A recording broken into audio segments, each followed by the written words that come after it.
past all of them as well. What a move from the 48. Oh, look at this, and onto the straight they come.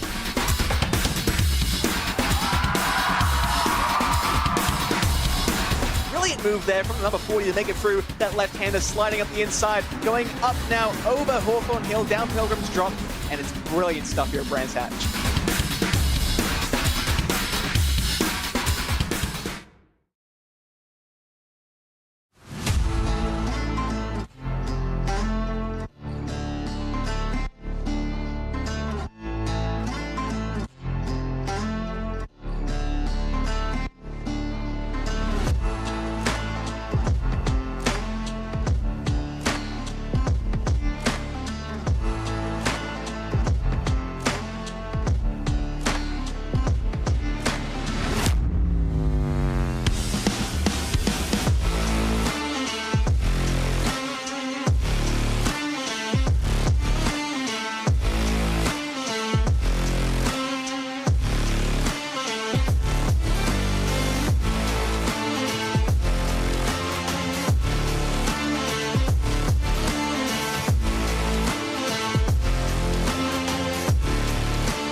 Just 2 weeks remain here in the World GT Championship to decide who is going to be champions here in Season 16 of the series. Hello everybody, my name is Paul Smith. Alongside me is Jack Stiles, filling in for the under the weather Peter Mackay. And Jack, pleasure to have you back. You did so well in your audition last week. You're back once again.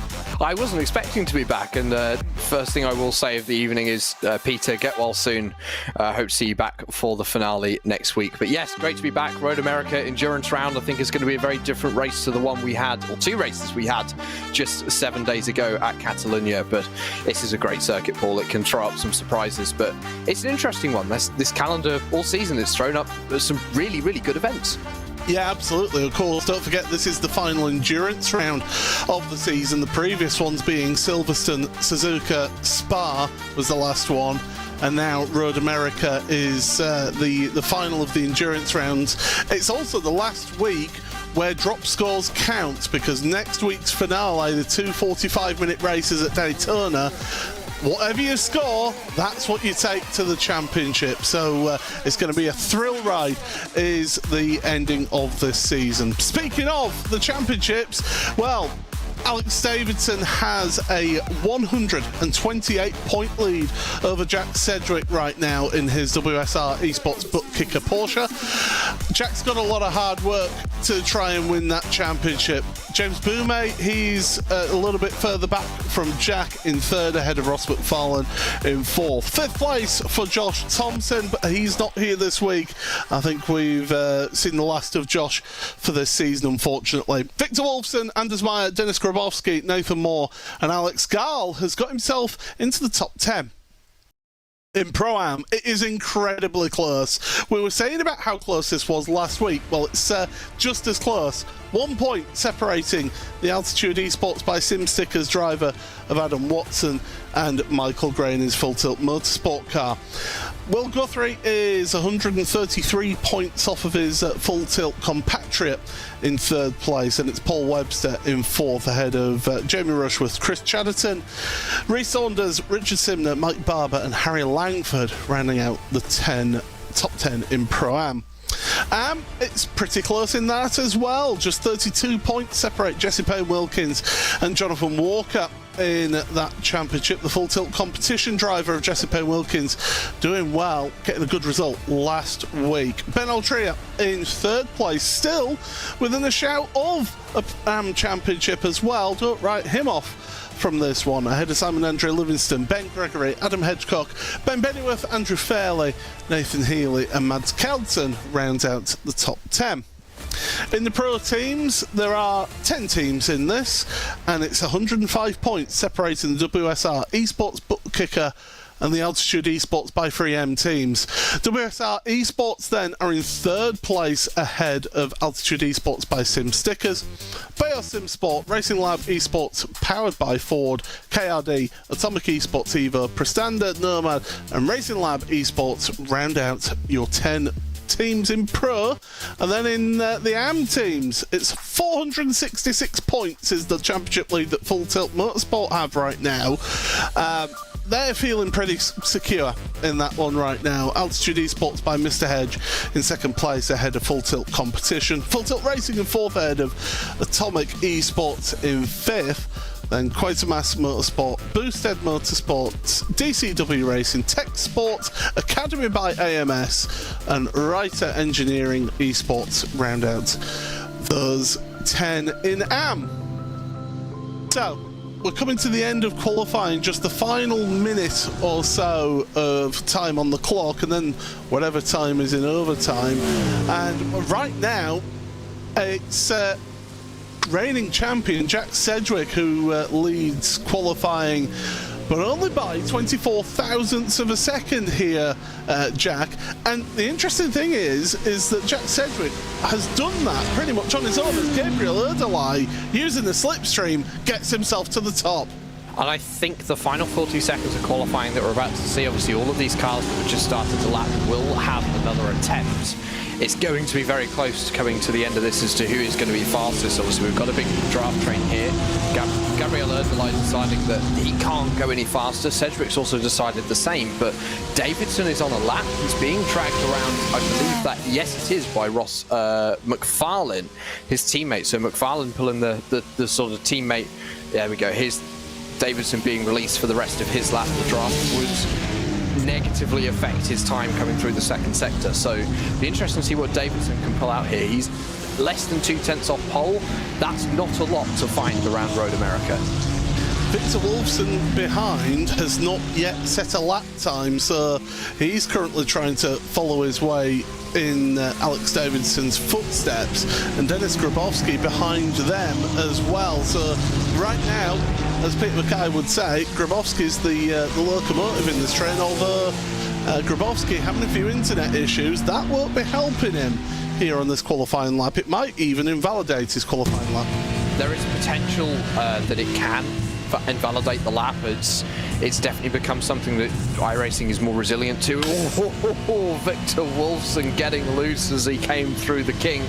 that may invalidate the lap time. That may have been an off-track penalty. We will have to wait and see for the number 24 machine. But going back to what I was saying, iRacing has become a little bit more resilient in how it handles lap times, so the incident issues maybe not so much of a factor. Where it will be a factor, Paul, is the mental side of it. How much is that affecting Dennis that he's now thinking about those issues instead of concentrating on absolutely getting the maximum out of this lap?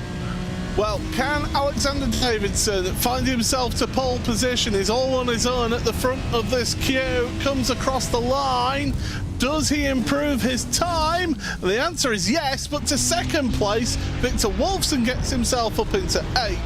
And Dennis Grabowski does not change position. Alex Gall, I've kept on saying week on week, has been really getting better and better throughout this season. He comes across the line, 2:02.709, and that will keep him there in 6th place. So we've got about a minute or so remaining before we head on to the grid.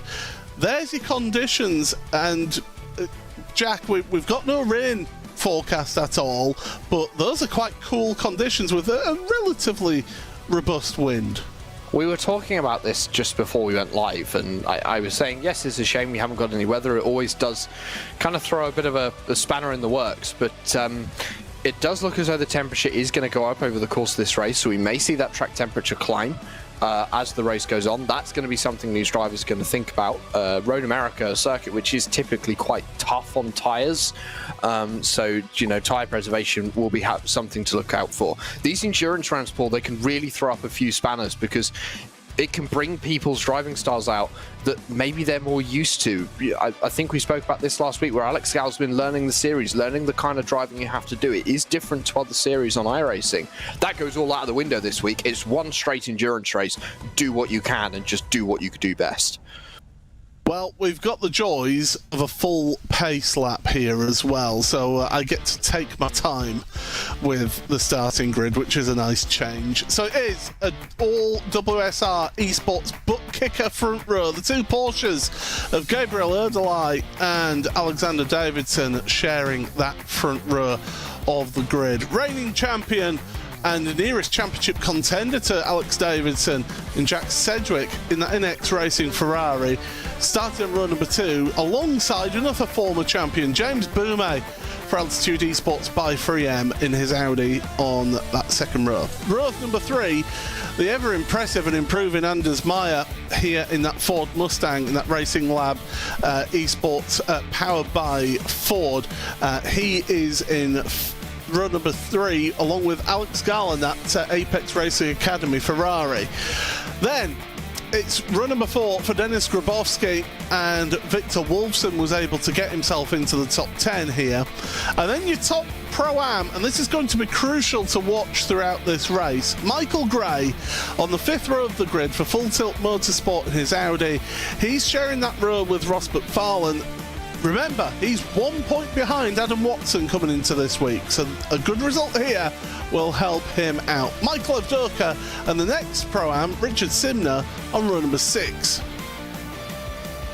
It's the 7th row for Jack Osborne and Will Guthrie then, those two sharing that row. And then Adam Watson, row number 8, he's a few rows down on his competition. He's got a bit of hard work ahead of him, and he's got Phil Samways to share the row of the grid, the 8th row of the grid. Row number 9, Joe Newman in that Atomic Esports Evo.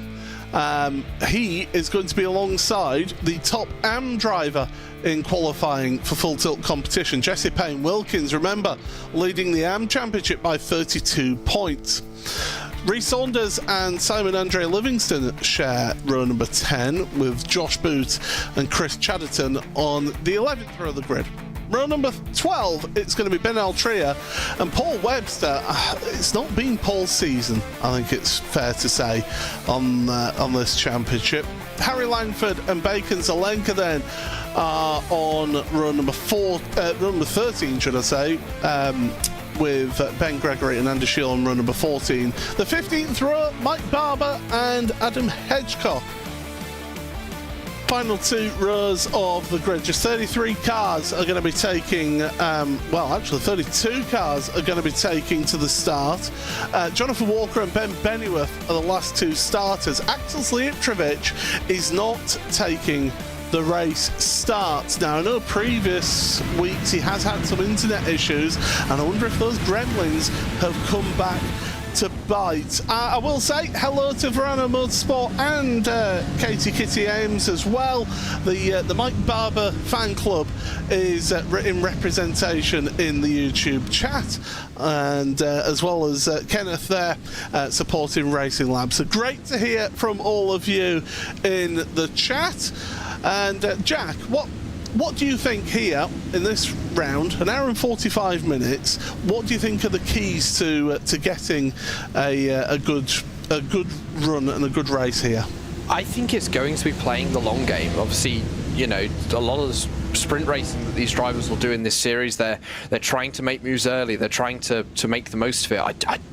With an endurance round, especially at Road America, I think you've got to be playing the long game. Look towards it. You've got a 73% fuel limit. That's going to force pit stops. You're going to have to make 2 pit stops in this race. Those drivers are going to be thinking about that. Think about the fuel strategy. There's going to be traffic towards the end of the race potentially for the pro drivers and the pro-am drivers. So it's planning those things in your head, and it's having an understanding that you can make a lot of places on the first 10 laps, but you're going to suffer for it later on in the race potentially. So it's thinking about the long game, and I think that's what a lot of these drivers need to do here today.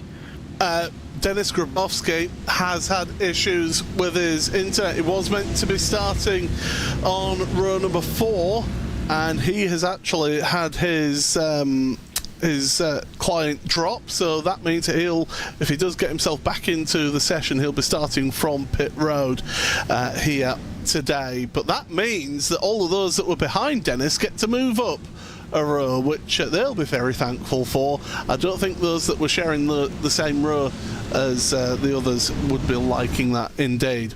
Well, we're getting ready for the start of this race. It's a 14-turn track, in the loosest definition of turns, and well, we'll discuss the track numbers, the corner numbers a little bit later on, but these drivers will be facing it. It's a fierce test of these drivers. Plenty of slipstreaming will go on here. Gabriel Erdelai is going to set the pace here, and we're going to go green flag racing here at Road America for an hour and 45 minutes in the World GT Championship. It's a long run down to turn number 1. It's not the widest of tracks either. Erdelai takes the lead ahead of Alex Davidson, and the rest of them coming through turn number 1. Any issues through turn number 1 and 2? No, so far. That's a good, clean first couple of corners. Turn 3 is also enough one where we can have issues.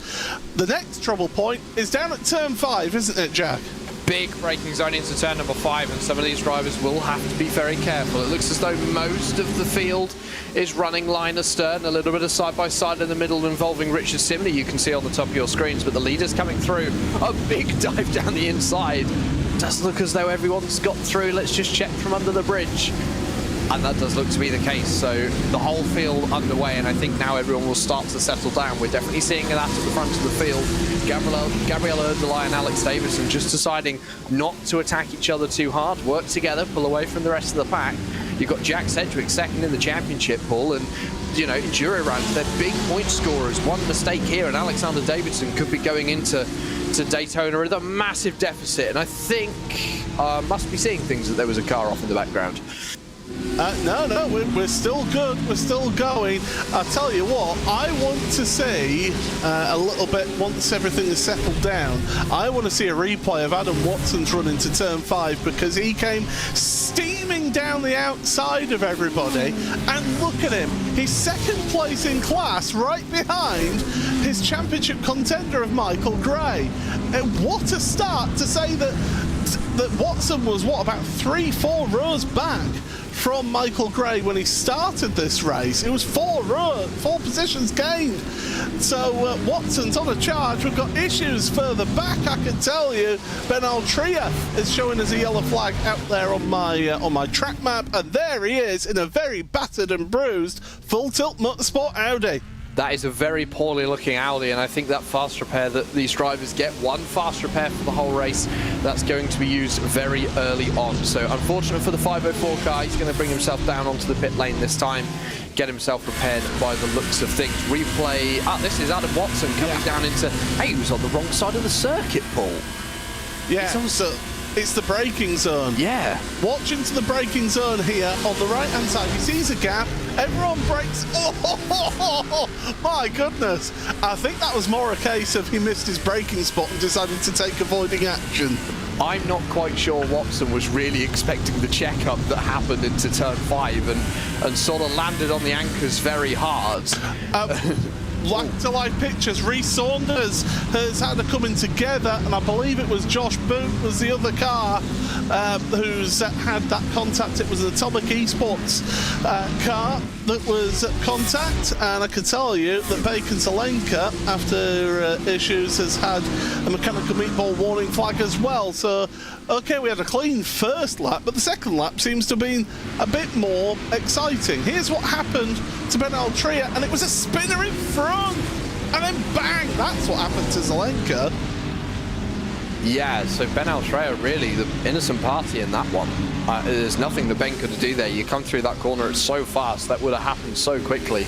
I'm not sure you'd even have time to compute what was happening, and you were sideways into the wall, so just unlucky for Altria. Yeah, really unlucky for him. He's been onto pit road and gets himself back out onto track to continue in this race. And here's what happened to Rhys Saunders. It's down that straight, down the back straight towards turn number 5. It does curve a little bit. Is it a case of two drivers holding their wheels straight, but the track turns? It does look like that. It's kind of the two lines into one situation that we had quite a lot last week at Catalunya, actually. And Rhys Saunders just getting spun around, being the kind of worst party in that one. We're going to have another replay, another angle. It might tell us a little bit more about what's happened here. Yeah, I think it was. I think it was just two lines into one. Josh Boot was very lucky to survive that in the way he did. He has got damage from that, not surprisingly, but he kept it going in a straight line. I think that's the most surprising thing. Richard Simner in his DCW Racing Corvette has got ahead of Adam Watson here on this lap. There's a bit of a gap has formed out there on track. You got the front group, which goes all the way down to Michael Gray, so that's the top 10 are all together in a line, and then you've got this second pack, which is led by Richard Simner, and that's something that can happen around here. Once the slipstream gets broken, it's very difficult to actually get back up to that front group. Now that front group, I'm going to make 2 points here. The front group is about to split into two. And Andreas Meyer is going with the leaders, Victor Wilson is dropping behind, so that pack has now split.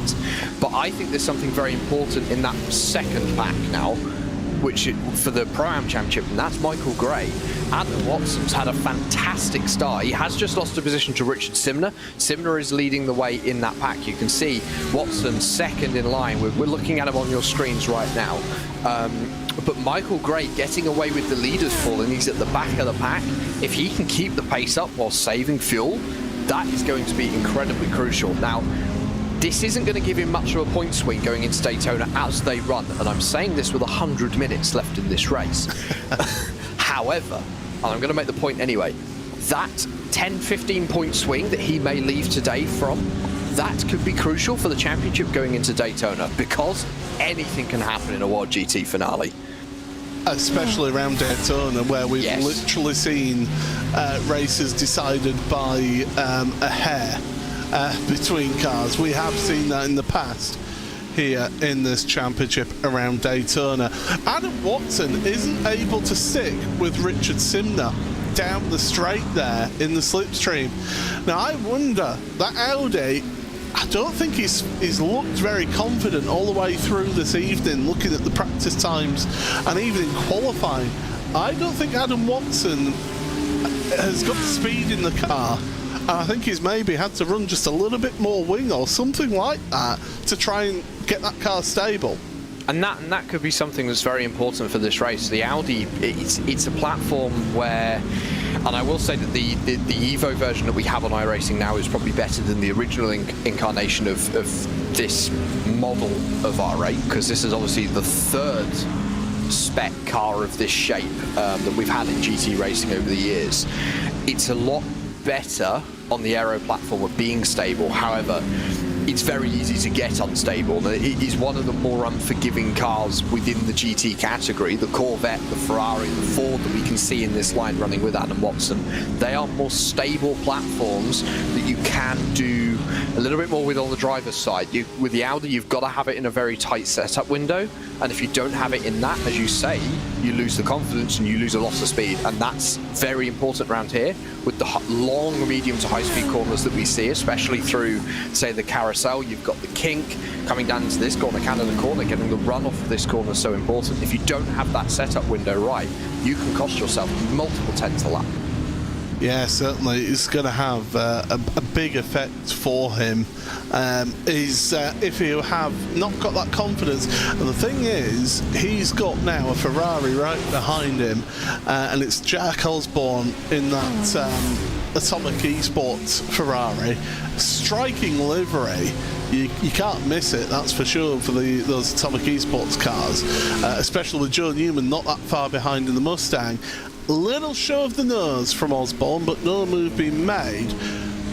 Could Adam Watson also be doing a little bit of fuel saving as well, though? He doesn't seem to have dropped off quite as much this lap as he did the previous lap with Simner. Yeah, I mean, fuel saving at this stage of the race, not at all surprised if anyone in this field is. I think if you're not, to be honest, with the way this race is going, I think it's actually a poor decision. So I wouldn't be surprised if Watson is doing some fuel saving. It just surprised me maybe that he didn't try and go with Michael Gray and fuel save off of Gray, that he's just sort of held himself back with Richard Simner. Maybe he knows he's going to have a bit more pace in the second half of the race. But it's an interesting one to see, and this is what I was saying at the start of the race, just on the warm-up lap, is you're playing the long game here.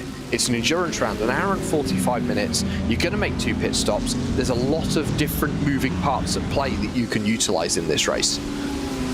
Absolutely, and you're not going to end up being in the train for the entirety of the race either, so that's another big key point of this, as Watson runs a little bit wide on the exit of the carousel. On board with Will Guthrie, the Full Tilt Racing driver, 3rd place in Pro-Am, don't forget, 134 points off of championship leader in Pro-Am, Adam Watson.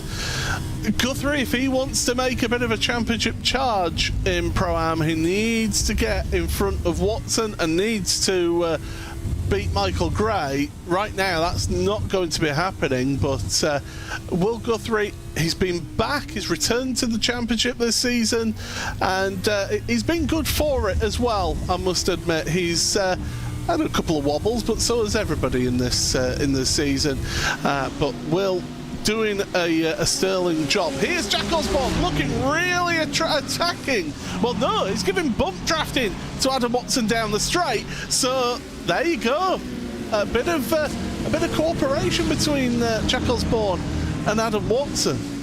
I think maybe knowing that Richard Simner is looking very strong at the head of this pack, he's kind of driving away at the moment from Richard Simner, still within a second, but there's a good half a second between the two. So Watson maybe needing some assistance from Jack Osborne, as you say, maybe running slightly higher downforce. He can't get the straight line speed out of that Audi R8, and the Ferrari's just helping pushing him along. Although I think Osborne is potentially looking for a move. The way that he was positioning his car down the run to turn 5 there, Paul, that was looking very attacking to me. So I wonder whether we're going to see Watson start to defend, or whether he'll, as I say, play the long game, let Jack Osborne go, use his pace to keep him up the front of this pack. At the front, it is 6 together. Gabriel Erdelai and Alexander Davidson are the front 2 still, with Jack Sedgwick in 3rd and James Boumet 4th. They've not changed any positions. Alex Gall and Anders Meyer have, however, switched in this field. And so it is Porsche, Ferrari, Audi, Ferrari, Ford. That's your top 6 right now. And then there's about a second and a half, maybe a second 3/4 between Anders Meyer and Victor Wolfson. As you pointed out, a little bit of a gap between the top 10 has formed, and yeah, Wolfson leads Ross McFarlane, Michael Evdoka and Michael Gray right now. Michael Gray is your top pro-am in this race. Your top am in this race is Jesse Payne-Wilkins in 19th place. They are a little bit on their own at the moment. They're a couple of seconds back from Chris Chatterton and a couple of seconds in front of Andy Shields, so a little bit of a no man's land for the AM driver. Ben Gregory is a second placed AM driver with Simon Andre Livingston in third place. Jonathan Walker, yeah, he's gained 5 positions from the start, but down in 26th compared to 19th of his championship rival in Jesse Payne-Wilkins. And with the points working the way they do in this series, where you score points on your overall position, not your class position, for Jonathan Walker, that is going to be crucial. He's going to know he needs to get himself up the order a bit to limit the damage of points he's going to lose to Jesse Payne-Wilkins. And Wilkins obviously extending his lead last time out at Catalunya, that second race really seeming to play into his favour. But Jonathan Walker, I think, has really got a lot to do today, because I'm not sure overcoming that championship advantage, or the bigger the championship advantage that Payne-Wilkins has going into Daytona, the harder that is going to be to overcome. Good evening, Paddy Faulkner, watching on the stream, and he has asked us, have we said happy birthday to Richard Simner yet? No, because I didn't know it was his birthday. So there we go. Many happy returns to Richard, and I'll tell you what, he's doing a good job of it at the front of this third pack out there on track in 11th place in that Corvette. And looks good for it. Good pace in that car. There you go, on screen right there. Thank you very much, Hugo Luis, for dropping that one on us. Hey, I tell you what, Jack, he's a quick typer, is Hugo. He is. I mean, we've both worked with Hugo for a number of years now, and we both know that he's excellent at what he does. But yeah, happy birthday, Richard. I'm sure you'll watch this back later on in the evening or tomorrow. So many happy returns, and hopefully the World GT Championship can give you a good birthday present to finish off the day. Mind you, if you've got Adam Watson behind you, that birthday present might be your face into a concrete wall. Oh, speaking of spins, that's Rhys Saunders. Now, he's carrying damage from the start of the second lap when he had that contact with Josh Boot. And yeah, the car still doesn't look great, and Saunders in behind looks like to be Ben Gregory, and it's just all on his own. Yeah, it just looks like the rear end slipped away from him when they on a lazy spin. We saw one at Catalunya last week and another one here today. So unlucky for Rhys Saunders, his day goes from bad to worse, and it's a shame because he was coming back through the order from the incident earlier on, and yeah, his progress has been stumped for now. Still an hour and a half to go in this race. We're only just past the 15-minute point, so there's a long time for Rhys to make up those positions and get himself back into a competitive position. Simon Andre Livingston has had issues out there at turn number 3. I saw a yellow flag with his name next to it at turn 3. So drama for Simon, and that's what happened. And was that Jonathan Walker behind him that pushed him round? Oh dear, that could be, well, I'm not saying that he's definitely pushed him round. It looked very close indeed. But that could be a little bit of hot bother coming into the final week next week, where, remember, no drop scores next week.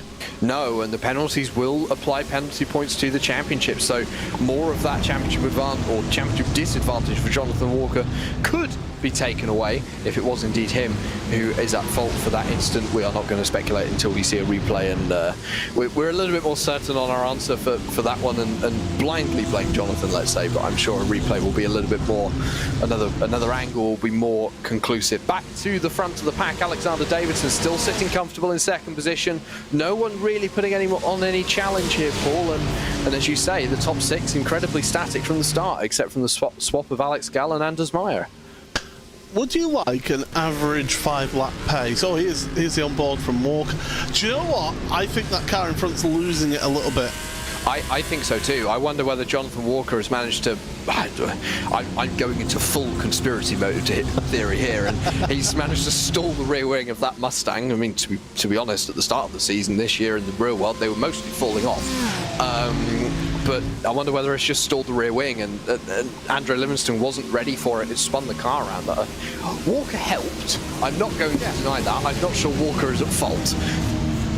Yeah, I'm not convinced that is entirely somebody at fault there. I think that's more of a racing incident.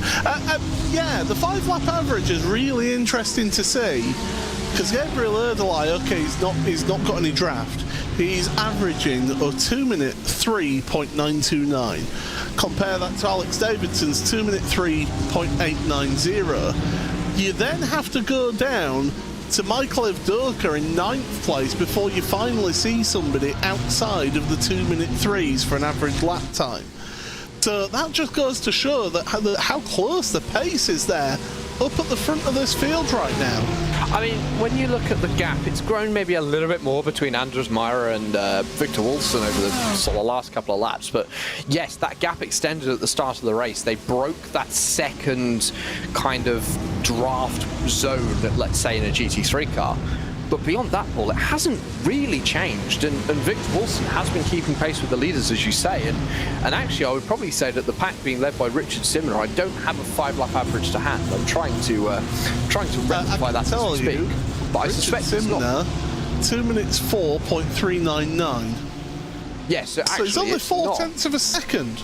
They're not losing that much time. When you think about it, I mean, we're 20 minutes into this race.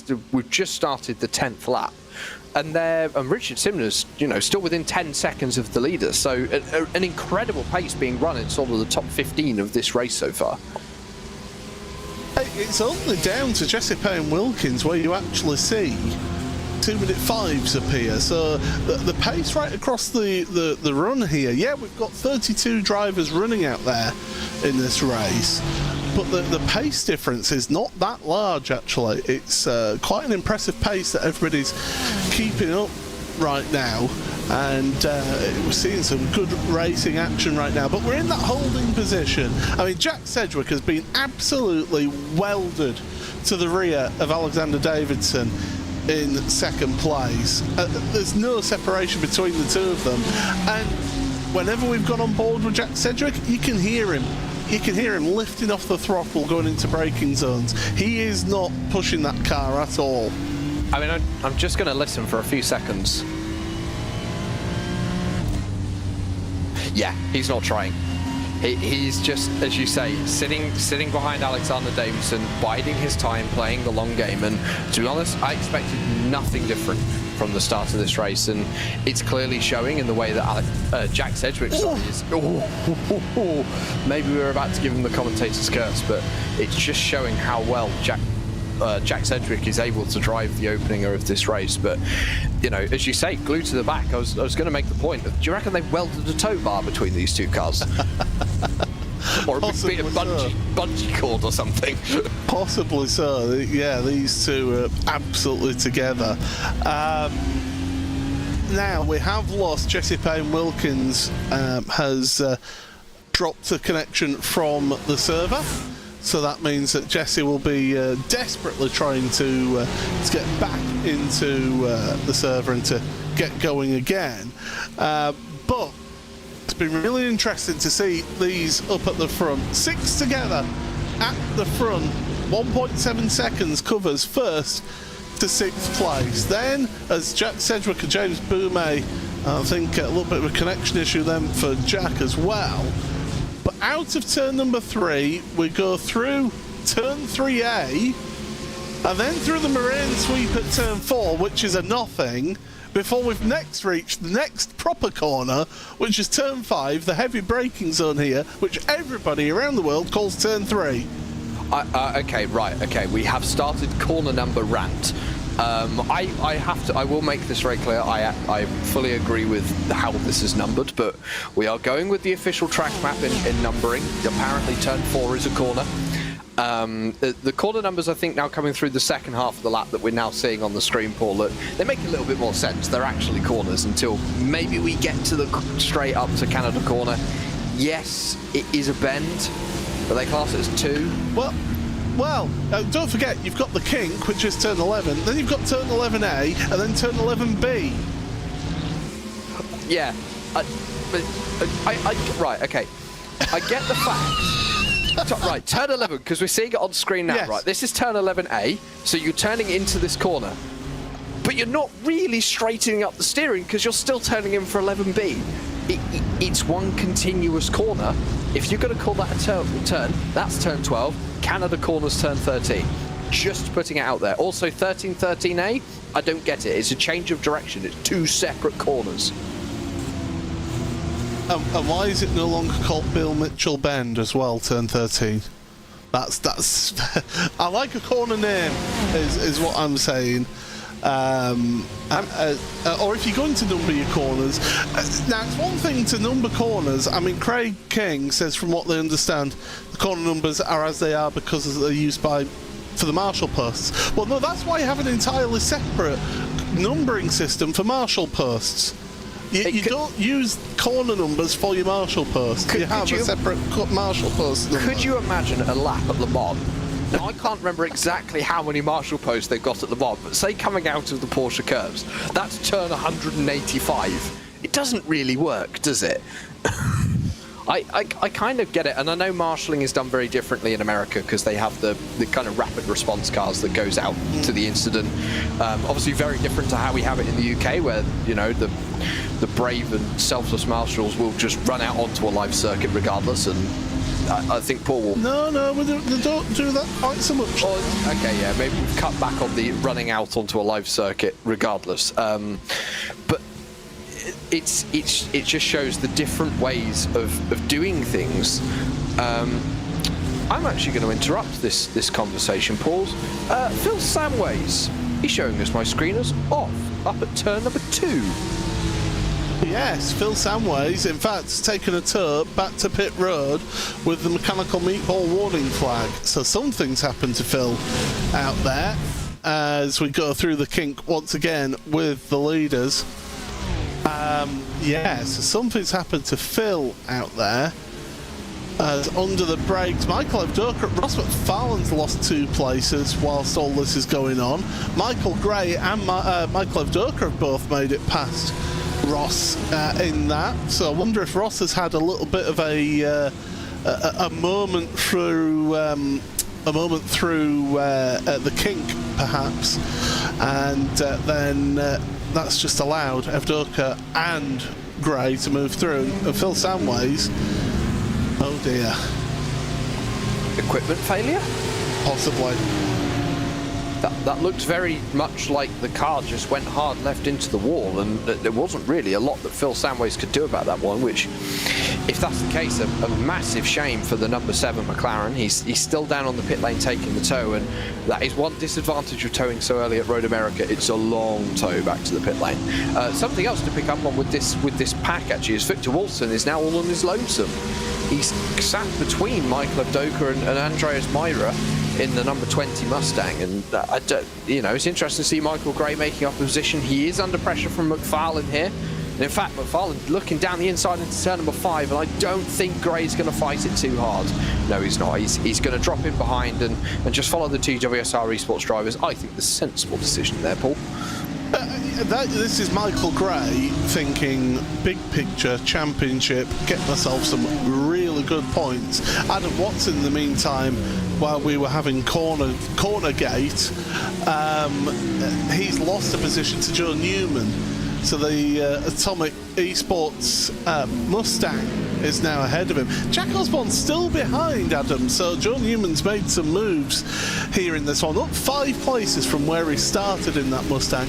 Andy Shield, biggest mover in the field, 10 places gained, up into 18th for the series admin. So Andy is working his way forward, but this is not the way that Adam Watson wants to be going, as Michael Gray makes a move back on Ross McFarlane, and they've both lost the tour of Michael Evdoker now.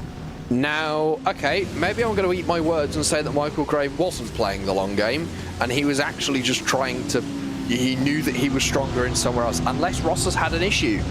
it would be very unlike Ross to make a mistake. He's usually a very consistent driver, Paul, over the years that you've commentated him with him, I've worked with him, and I would very much doubt he's made a mistake. I would like to see a replay though, because I would like to be potentially proven wrong.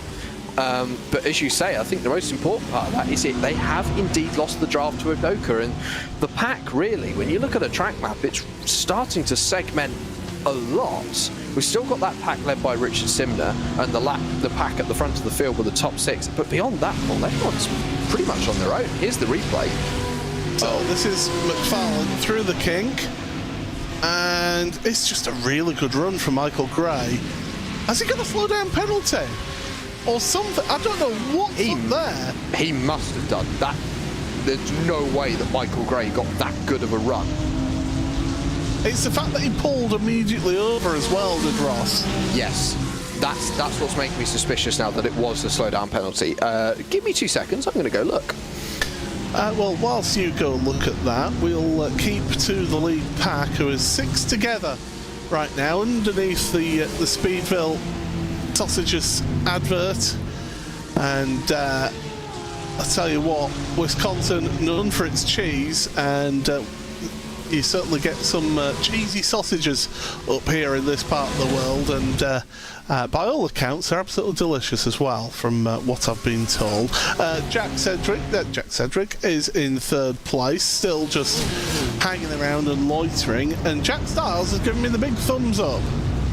Yeah, that means that Ross McFarlane did indeed get a slowdown. He breathed off the throttle, scrubbed off a little bit of speed coming down into Canada corner. So a mistake somewhere from Ross that he's picked up, potentially on the exit of the kink. It's been a long time since I've driven around Road America. So yeah, it's an interesting one. But I wouldn't have said that he'd got to slow down at the kink, because he didn't go off track. That's the thing, is I'm now trying to work out where he's got. Hello, Jack Cedric making moves now, wanting to move forward in this one. I think he's sat behind enough. He's got to the fuel number that he wanted to get to, and now he's saying, right, let's get the handle, get the hammer down here and move forward a little bit. Victor Wolfson's dropping down the order now behind Evdoka Gray and McFarlane. No slowdown penalty for him, so something's happened to Victor Wolfson out there. Yeah, I'm just watching my track map, looking at the gap between Ross McFarlane and Victor Wolfson. It's not really growing, so it looks like he's back up to speed, but a lot of time lost for the 24 Ferrari. I'm sure our producer Hugo will scrub up a replay. He almost certainly always manages to find one that's useful. But Jack Sedgwick, as you say, hit the fuel number, starting to make moves. The pit stops have started. We've started to see some pit stops beginning. Rhys Saunders first down onto the pit lane 2 laps ago. I reckon, Paul, that he's hit his fuel number. He's taken his fast repair to get back out there. Well, I was going to say it was an early stop for me, was that for Rhys, because he's got that damage from that issue with Jack Osborne. Not with Jack Osborne, sorry, with Josh Boot that he had down the Moraine sweep. As still we carry on. Erdely! Oh my goodness, Erdely! Huge error through the kink, and Jack Cedric, you don't need to ask him twice to make a move. He's up into the lead, but now he's got the difficult part of trying to pull away at the lead. That's a huge. That's a change of underpants, I think, for Gabriel right now. And a new heart for me, I think. I nearly had a heart attack when that happened, because it came up on my screen. Replay up on your screen at the moment of Victor Wolfson through turn number 1. Just lost the rear end, did very well to save it. I'm sure if Ethan Bass is watching at home, he's having flashbacks to Ivor GT Sprint Series of a couple of years ago. He had exactly the same thing and unfortunately found the tyre wall. But Gabriel Erdely, I do agree, a new pair of underwear is needed. That was incredibly close, and if he'd have come back on the track in front of people, that could have been a humongous accident. Victor Wolfson's onto pit road. I'm not surprised after that slide at turn 1. He'll have put a lot of heat through his tyres, and it's better to just dispose of them at this point. And you're in a pit stop window at this point, because we are, what, an hour and 13 minutes remaining. For those of you wondering, in fact, Victor Wolfson has retired from the race. He's disconnected from the server and has said, that's it, day done for me. Well, that's That surprised me as that one. Okay, well, there we go. I do want to mention, for those of you who've never watched one of these endurance rounds, 73% is the fuel cell limit on these cars. So we expect 2 pit stops. If it was raining, as we saw at Silverstone at the start of the season, you can maybe just get away with 1 pit stop. But here, it's going to be 2 pit stops. Yeah, that's an interesting dynamic as well. Obviously, an hour and 45-minute race, drivers would usually be looking at 1 pit stop. Oh, there he goes. That's Erdelai. He's round at the kink and he's gone, retired from the race. That promotes Alexander Davidson up into 2nd place in this race, and it's given Jack Sedgwick a little bit of breathing room at the front of the field. But Gabriel Erdelai, the pole sitter, gone. And I believe Michael Avdoka's been caught up in all of that as well. I mean, Erdelai, I think, holds F4, and then Michael Avdoka's had his own issue. What on earth has happened to these WSR Esports Porsches? Avdoka hard into the wall there.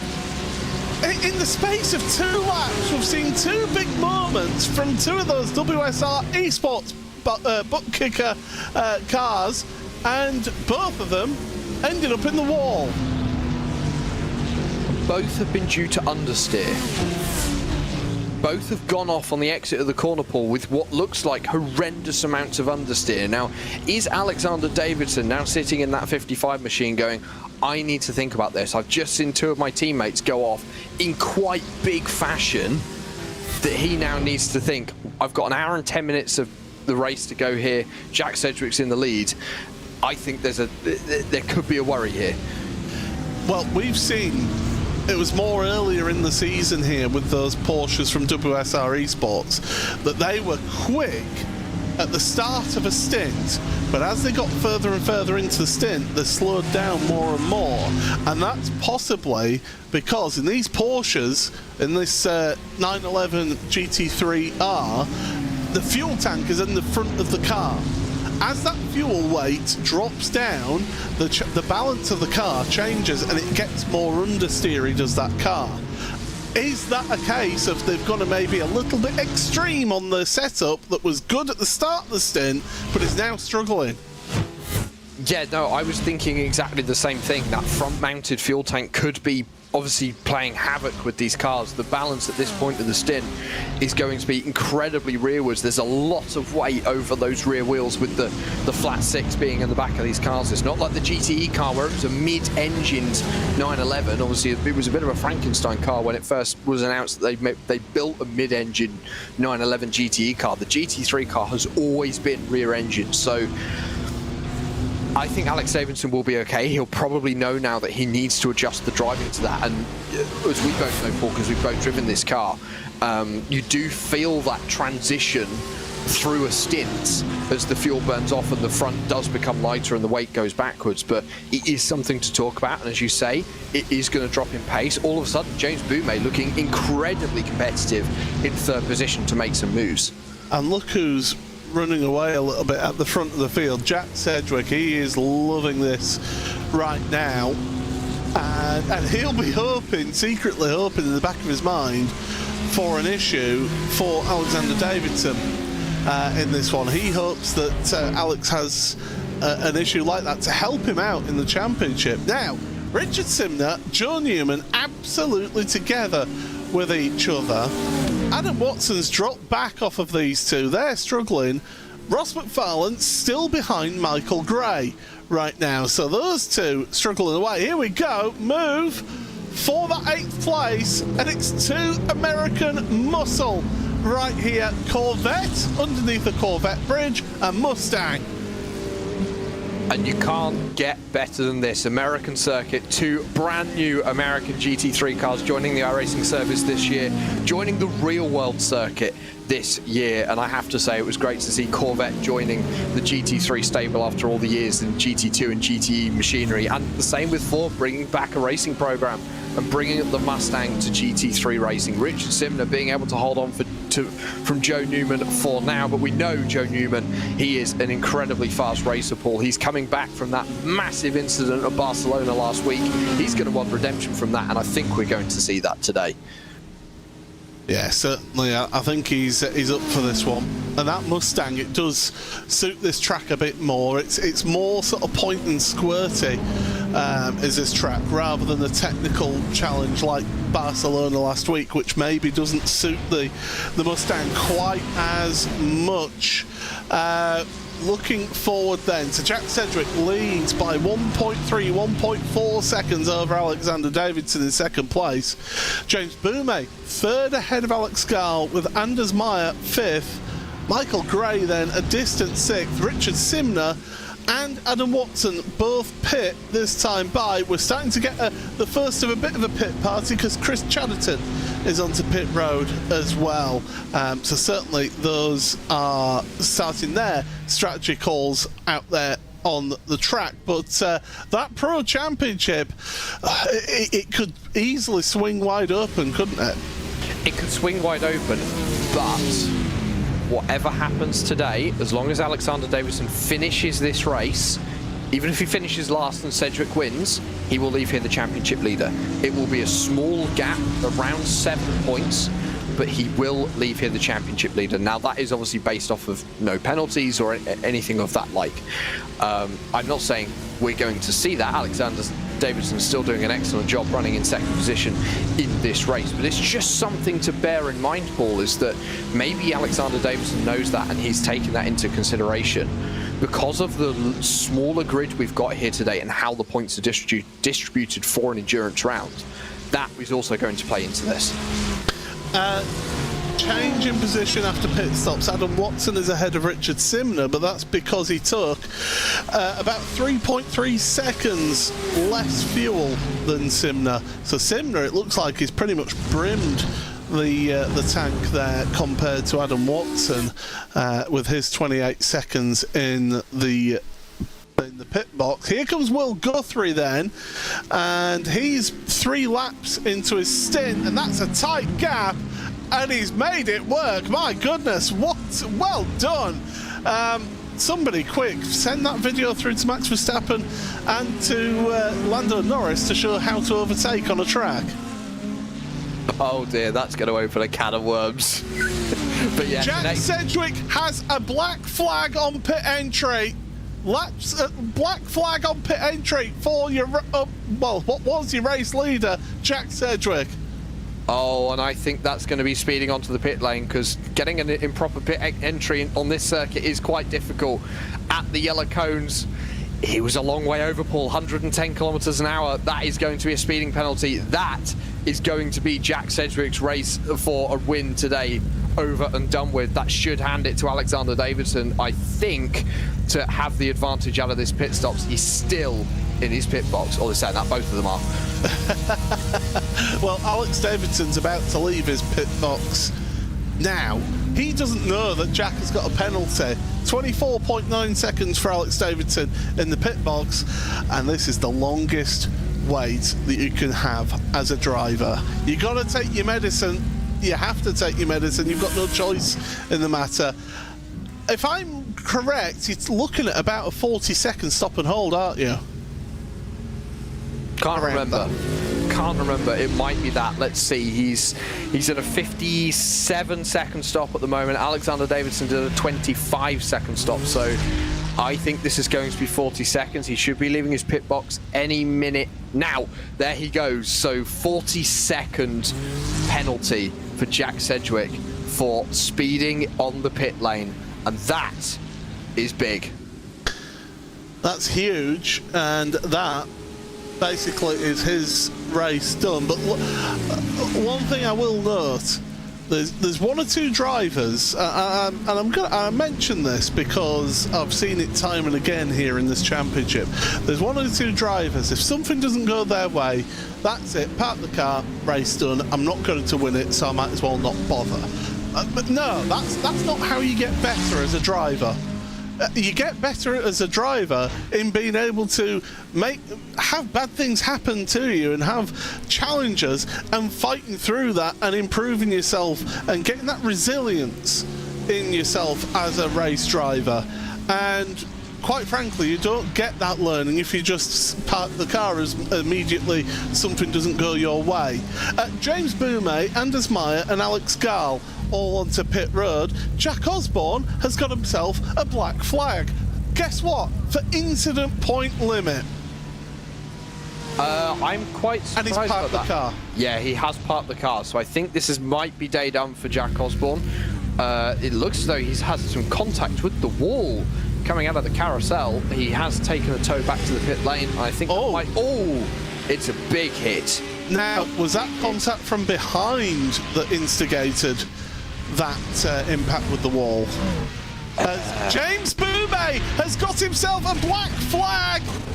James Boumet after pit stop. That's after his pit stop. Oh, so no. That's like either an unsafe pit exit or just clicking that pit limiter too soon and speeding out of pit road.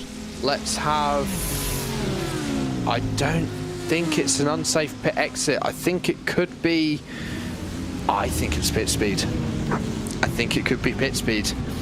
It looks like he's clicked that pit limiter off too early, and that's...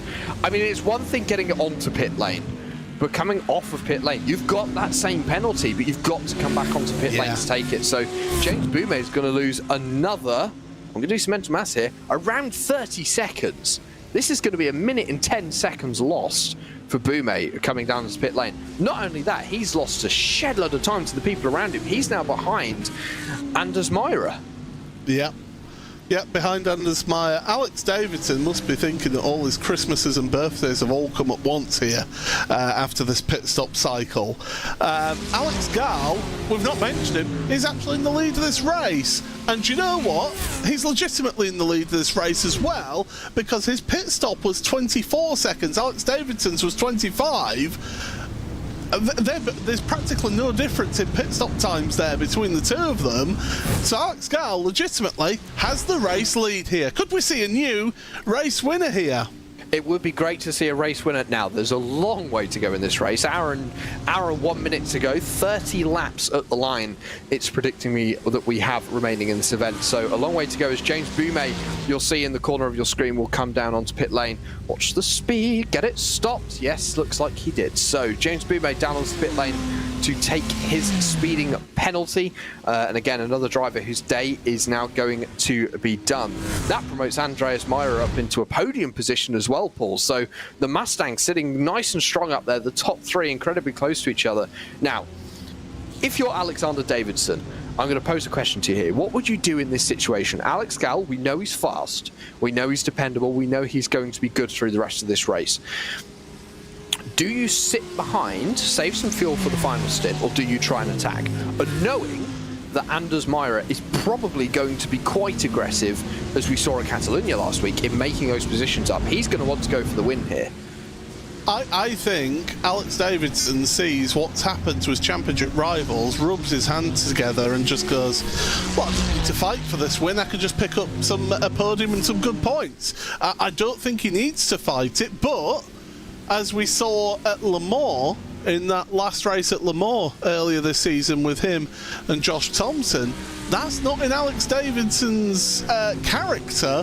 He fought and was banging doors with Josh Thompson at that race when it wasn't really necessary.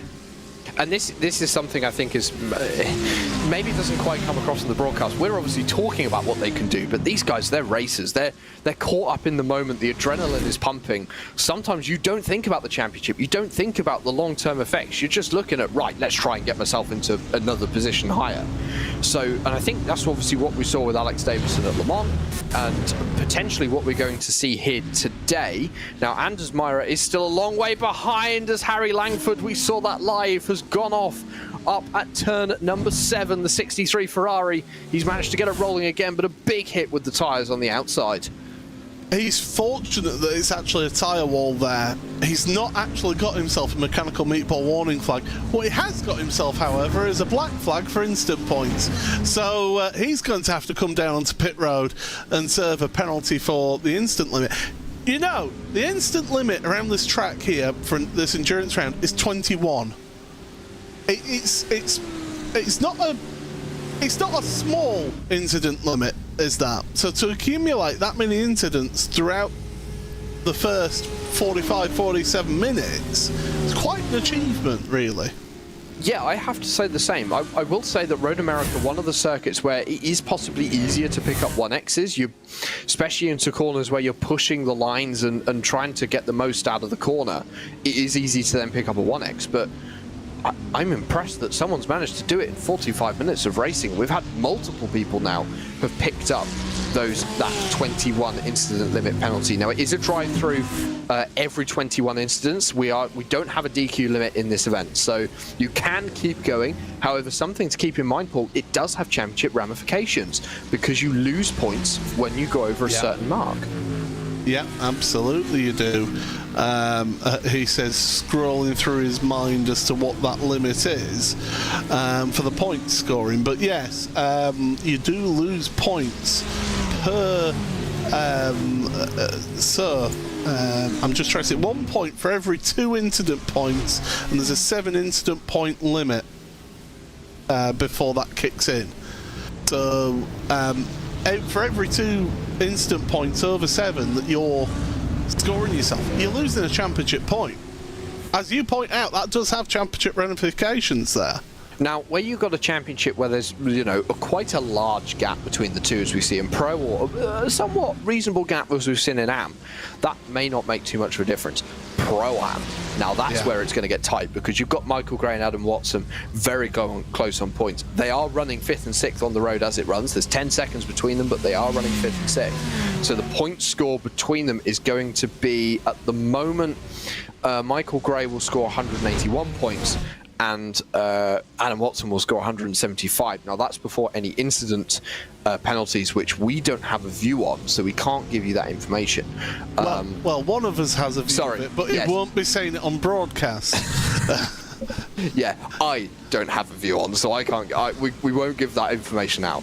But, this is something these drivers have to keep in mind. Start of the season, maybe you're not thinking about it too much, but towards the end of the season, you are going to, I know this from personal experience, you're thinking about that incident point, how you're going every time you get 2 off tracks, you go, it's another point lost. And if you're Michael Gray, you've got to have that in the back of your mind. Yeah, you certainly do need to be thinking that. And Adam Watson, to a degree as well, has to be thinking that in the back of his head as well. Looking further back down the order, Andy Shield, who's been moving through the field. He's the only driver, actually he's not the only driver, he's the only driver out on track in the McLaren 720, and he is currently behind James Boumé, who we saw having that speeding on pit road penalty. Andy in the KRD McLaren in the stealth black, otherwise known as the team painter hasn't got round to painting the car yet. He's looked a lot more comfortable, I think, as Andy in that McLaren compared to the car that he was racing at the start of the season. And obviously it's a new car to the service as well, so everyone's going to be learning it. It's call me British bias.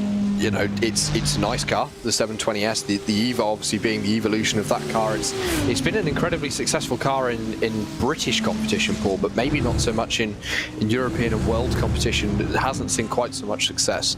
But the Evo really showing the development they've been able to do on that car. And I mean, it's great to have it in the iRacing service. We've finally got a modern McLaren. Unfortunately, it doesn't spit flames. I think that's the only downside of it compared to the MP412C, is you can't barbecue a sausage while you're driving around. I will say it's a bit more of a catchy car name, though, is this one, compared to compared to the MP4-12C that we had before. And well, Joe Newman, Will Guthrie, those two fighting over a Pro-Am podium.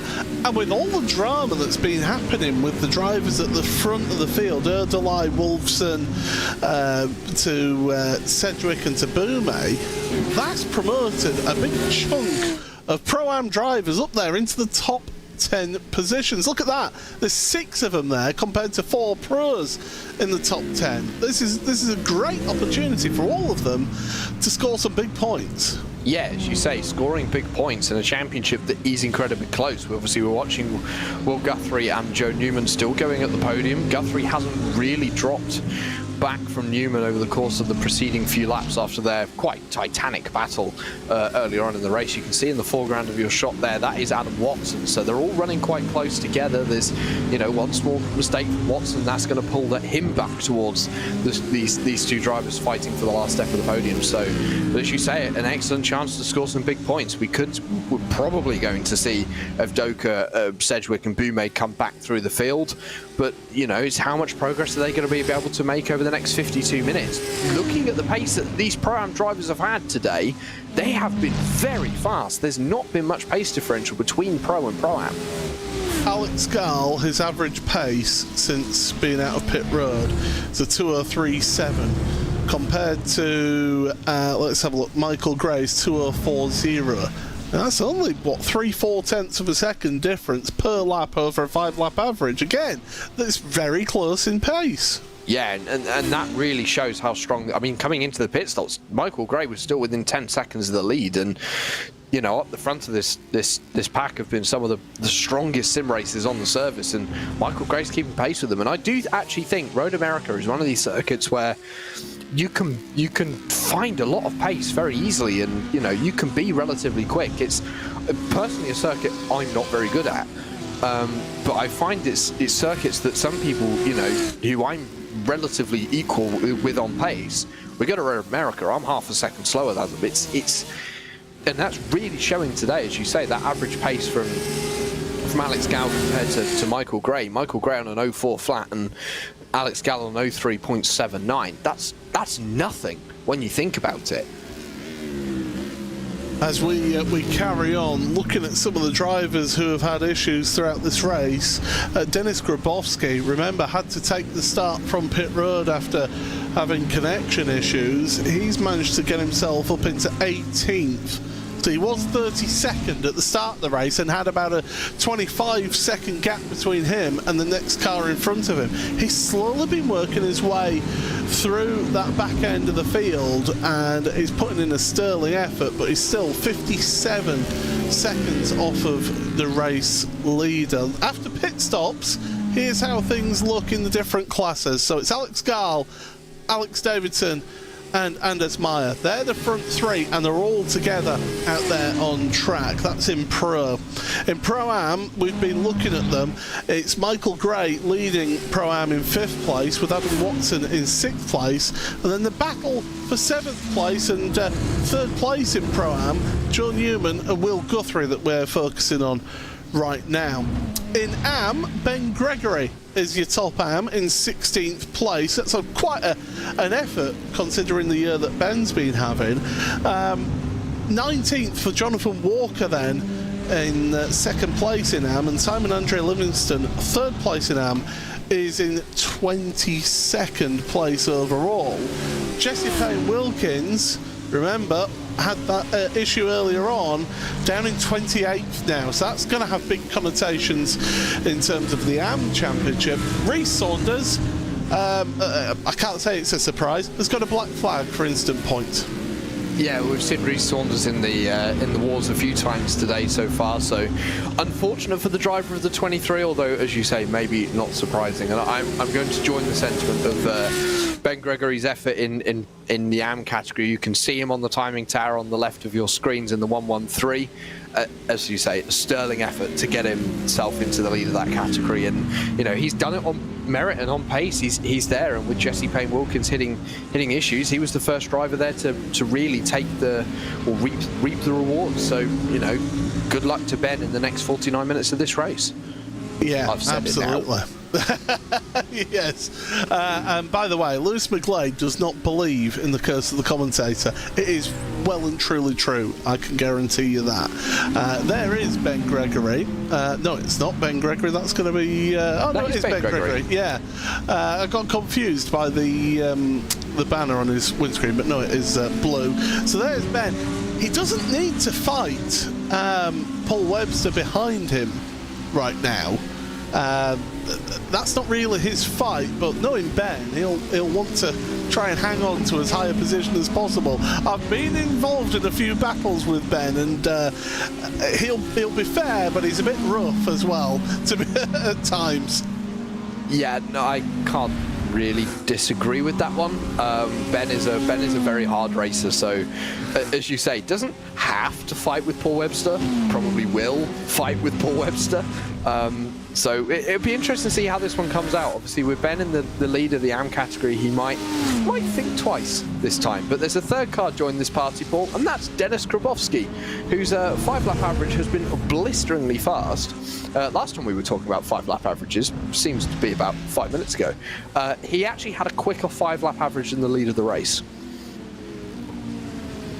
Not anymore, though. No, not anymore, though, because he's reached the back of these two. But yeah, he's got pace in that car, and I'm sure Mark Fletcher, the team boss of Altitude Esports, will be saying to Denis, do you need me to sort out a new internet provider or a new router or something like that to try and sort out that problem? He's not been the only one, to be fair, who's had that issue today. So yeah, it's certainly been interesting to see nonetheless.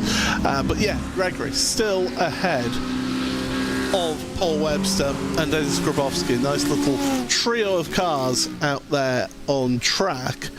And I think we've fallen into that little bit of...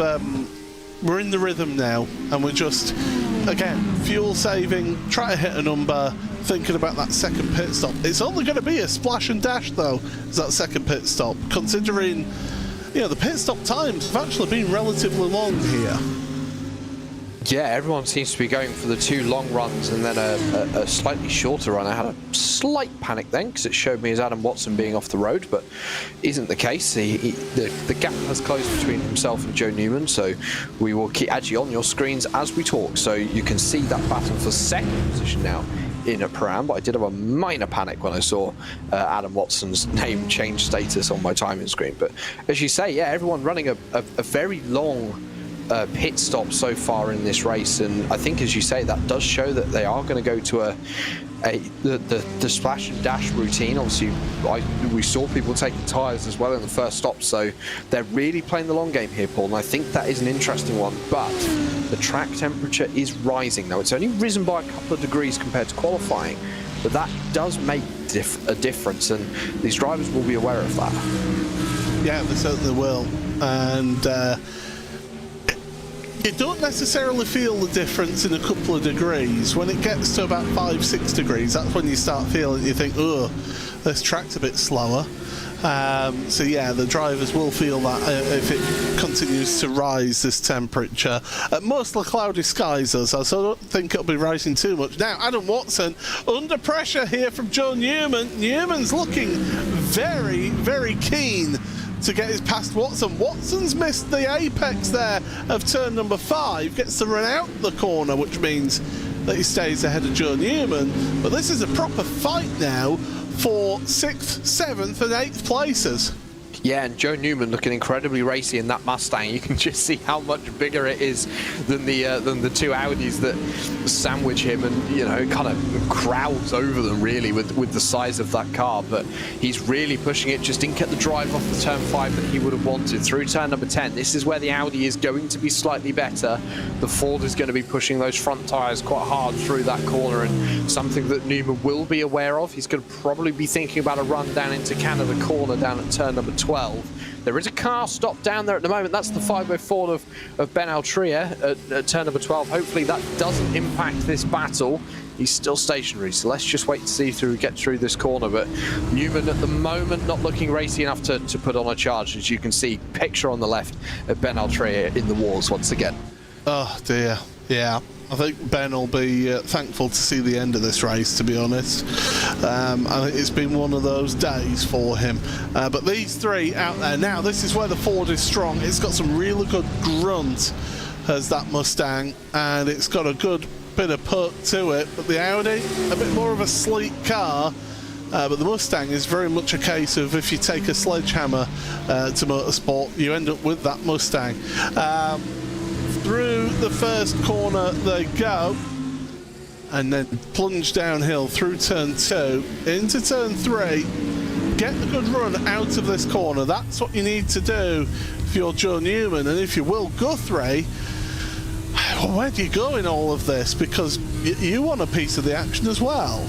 I suspect if you're Will Guthrie, you're waiting for the two in front to start battling, because if they hold each other up enough, you can very easily make a move on the exit of the corner, just get the run off the corner, and there's plenty of opportunities to do that here at Road America. Joe Newman not close enough this time to make an advantage. As you say, a lot of grunt in that Mustang. It does remind me of the GT40 in some way, where you've got the Audis very much of like the Ferraris of the 60s at Le Mans, where they're very sleek and very much about aerodynamics and cutting as thin a hole through the air as possible. And yes, I know the GT40 only 40 inches tall. It's not the most aero wall-like car like the Mustang is, but the Mustang really is very much like the Bentley was in some ways, where it's a big car but with big grunt, big power, and that's where it can make its advantage.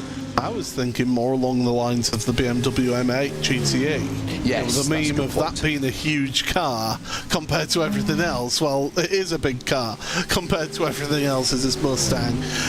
Longer wheelbase on it, we've mentioned that before in the past, which means it's a bit more stable through the bumpy stuff, over curbs and things like that. So, but it's not as nimble as that Audi through some of the more technical sections of track. But Newman certainly being able to pedal that car and do it well. The leaders, well, they're staying as they are. Gall, Davidson and Meyer all together. Great to see Anders Meyer in the Mustang win this race as well. Genuinely, as things stand right now, I cannot tell you who's going to win this race. No, I can't either, because they're all within a second at the top 3 of the race, or the top of the timing tower, and well, they're not really doing a lot at the moment. There's a lot of fuel saving going on. I can actually see Alex Gall falling back in the next pit stop, because I think Alexander Davidson and Andreas Meyer are going to have an advantage on fuel. Now, the question to that is Alex Gall also saving fuel? Not quite sure, but we will see. Back to on the timing tower, you can see Joe Newman has managed to get himself past Adam Watson on this lap. So the move is finally done. The Mustang is ahead. Now, he has a 12-second gap to Michael Gray. The question is, can he close that in 40 minutes? Now, I think he could, but he needs quite a big pace differential. This could then pull Adam Watson back towards the race lead. However, Michael Gray has had good pace, so the likelihood of that happening, I think, is very low. Yeah, I'm not particularly thinking that Newman will be challenging for the lead unless Michael Gray has an issue, and we've seen plenty of issues just in the pit stops, in the pit lane. So anything could happen yet in this one. Do stick around with us. We've got 40 minutes and 22 seconds remaining here in this penultimate week of the World GT Championship. It's the final endurance round of the season here on RaceSpotTV. Paul Smith and Jack Stiles on commentary with you today. Pleasure to have your company. And great to see so many people in the YouTube asking questions and things like that. And Mick Niven has just asked, are drivers' iRacing and safety rating also affected by these races? No, because it's a private league, because it's not an officially hosted event, your iRating and safety rating does not get affected in this one. If nobody set a qualifying time, then it would the qualifying positions would be done by iRating. But other than that, it doesn't really have any say in this race. It does have a bit of a say in the championship, because obviously if drivers are new to the World GT Championship, they may not have a lot to go off in categorising them into Pro, Pro-Am and Am.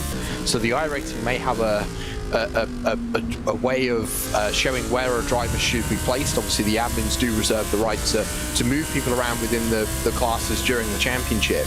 But no, once you're in these races, as Paul said, there's no effect to safety rating and iRating. That is the same for any legal hosted race across the service. Yeah, and that's, and to be honest, having been a touring car driver involved in big grid races and various sort of incidents and things like that, I'm glad that your safety racing doesn't get involved in private leagues, because us touring car drivers, it was always a case of, if you've got yourself one incident point, you might as well take yourself right to the instant point limit, is what we used to do. So we made sure we used them all. I seem to remember my time in touring cars, because I've also had the pleasure of doing so, being very much a bit like bumper cars. I think it's the best way to describe it. It was a bit like bumper cars, and as you say, we pushed the limit of the incident limit in those days. Looking back towards Richard Simner now on your screens, and Michael Avdoka looks to have made his way back up through on his recovery drive after his spin down at that very corner. Yeah, absolutely. So Avdoka up into 9th. Of course, heavy impact with the wall at the kink, and has been able to get himself back forward. But you look at it, Michael Avdoka had a huge incident at the kink on the same lap as his teammate. Avdoka's still out there on track. His teammate packed up the car, gone home for the day. You look at Jack Sedgwick and James Boumé, both who have won this championship in the past, both had black flags for pit lane infringements, still out there on track, whereas certain other drivers have packed up and gone home. That's going back to my point that I made earlier. That's what makes drivers who win championships, the difference between winning a championship and not winning a championship is grinding out the bad days. And every point counts in a championship title battle, whether it's a good point scorer or maybe less good point scorer. And we're seeing that from Jack Sedgwick today, and the same from Michael Avdoka. Avdoka's not in the battle for the drivers' championship, but he is in the battle for the teams. And his point score is going to matter, so he needs to score those points. And we're seeing Jack Sedgwick. He's on his own. He's only an ex-racing car in this field, so he's not thinking about the teams, but he is thinking about the drivers. And you don't know what's going to happen. We've got 36 minutes left in this race. Something could happen to Alexander Davidson. Touch wood, it doesn't. And I just slapped my desk by doing that, but. You never know, and that is the thing with motorsport, is it's not over until it is finally over. And I think grinding through those bad days, as we were saying earlier on, I think actually, as you say, develops you into a better driver. You're more resilient. You're better at dealing with those bad moments, and you can come back stronger when they do happen. Yeah, absolutely. It's what was it? Vince Lombardi said it's not how many times you get knocked down, it's how many times you get back up. It's always worth remembering that quote. Is that in whatever competitive environment you're in, if you're a competitive if you play Sunday League football, if you play amateur rugby, if you play cricket, whatever it is, as Adam Watson faking going onto the pit road, you're not really going to kid anyone with that one, Adam. But whatever competitive environment you're in, whether it's competitive tiddlywinks, it's not how badly you do, it's how you then pick yourself up from those bad things and go again. And that's what does for this one. We have had somebody asking if Jack is off sequence or just bad. He had a stop and hold penalty for speeding onto pit road for his first pit stop to Jack Sedgwick, and that's why he's down in 12th place. All the teams, all the drivers yet to give us that second and final pit stop, although 1 and 2, Rhys Saunders, Jesse Payne-Wilkins have made their pit stop after they'd made early pit stops for damage.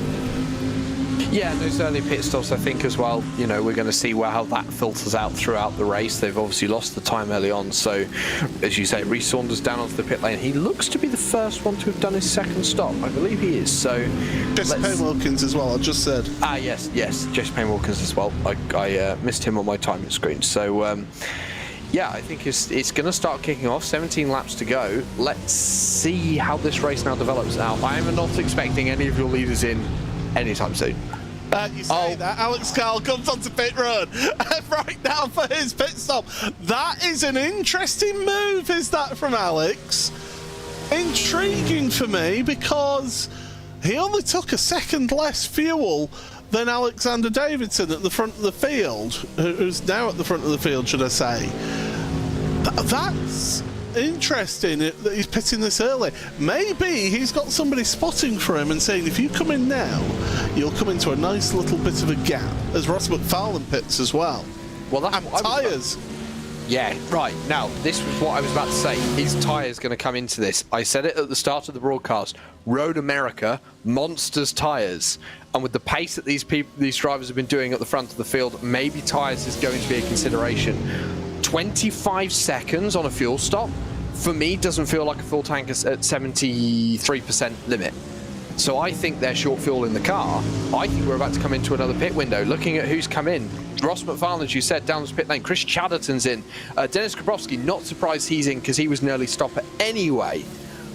I wonder whether we're now entering a pit window that we didn't see, and this is going to be a tyre race and not a fuel race.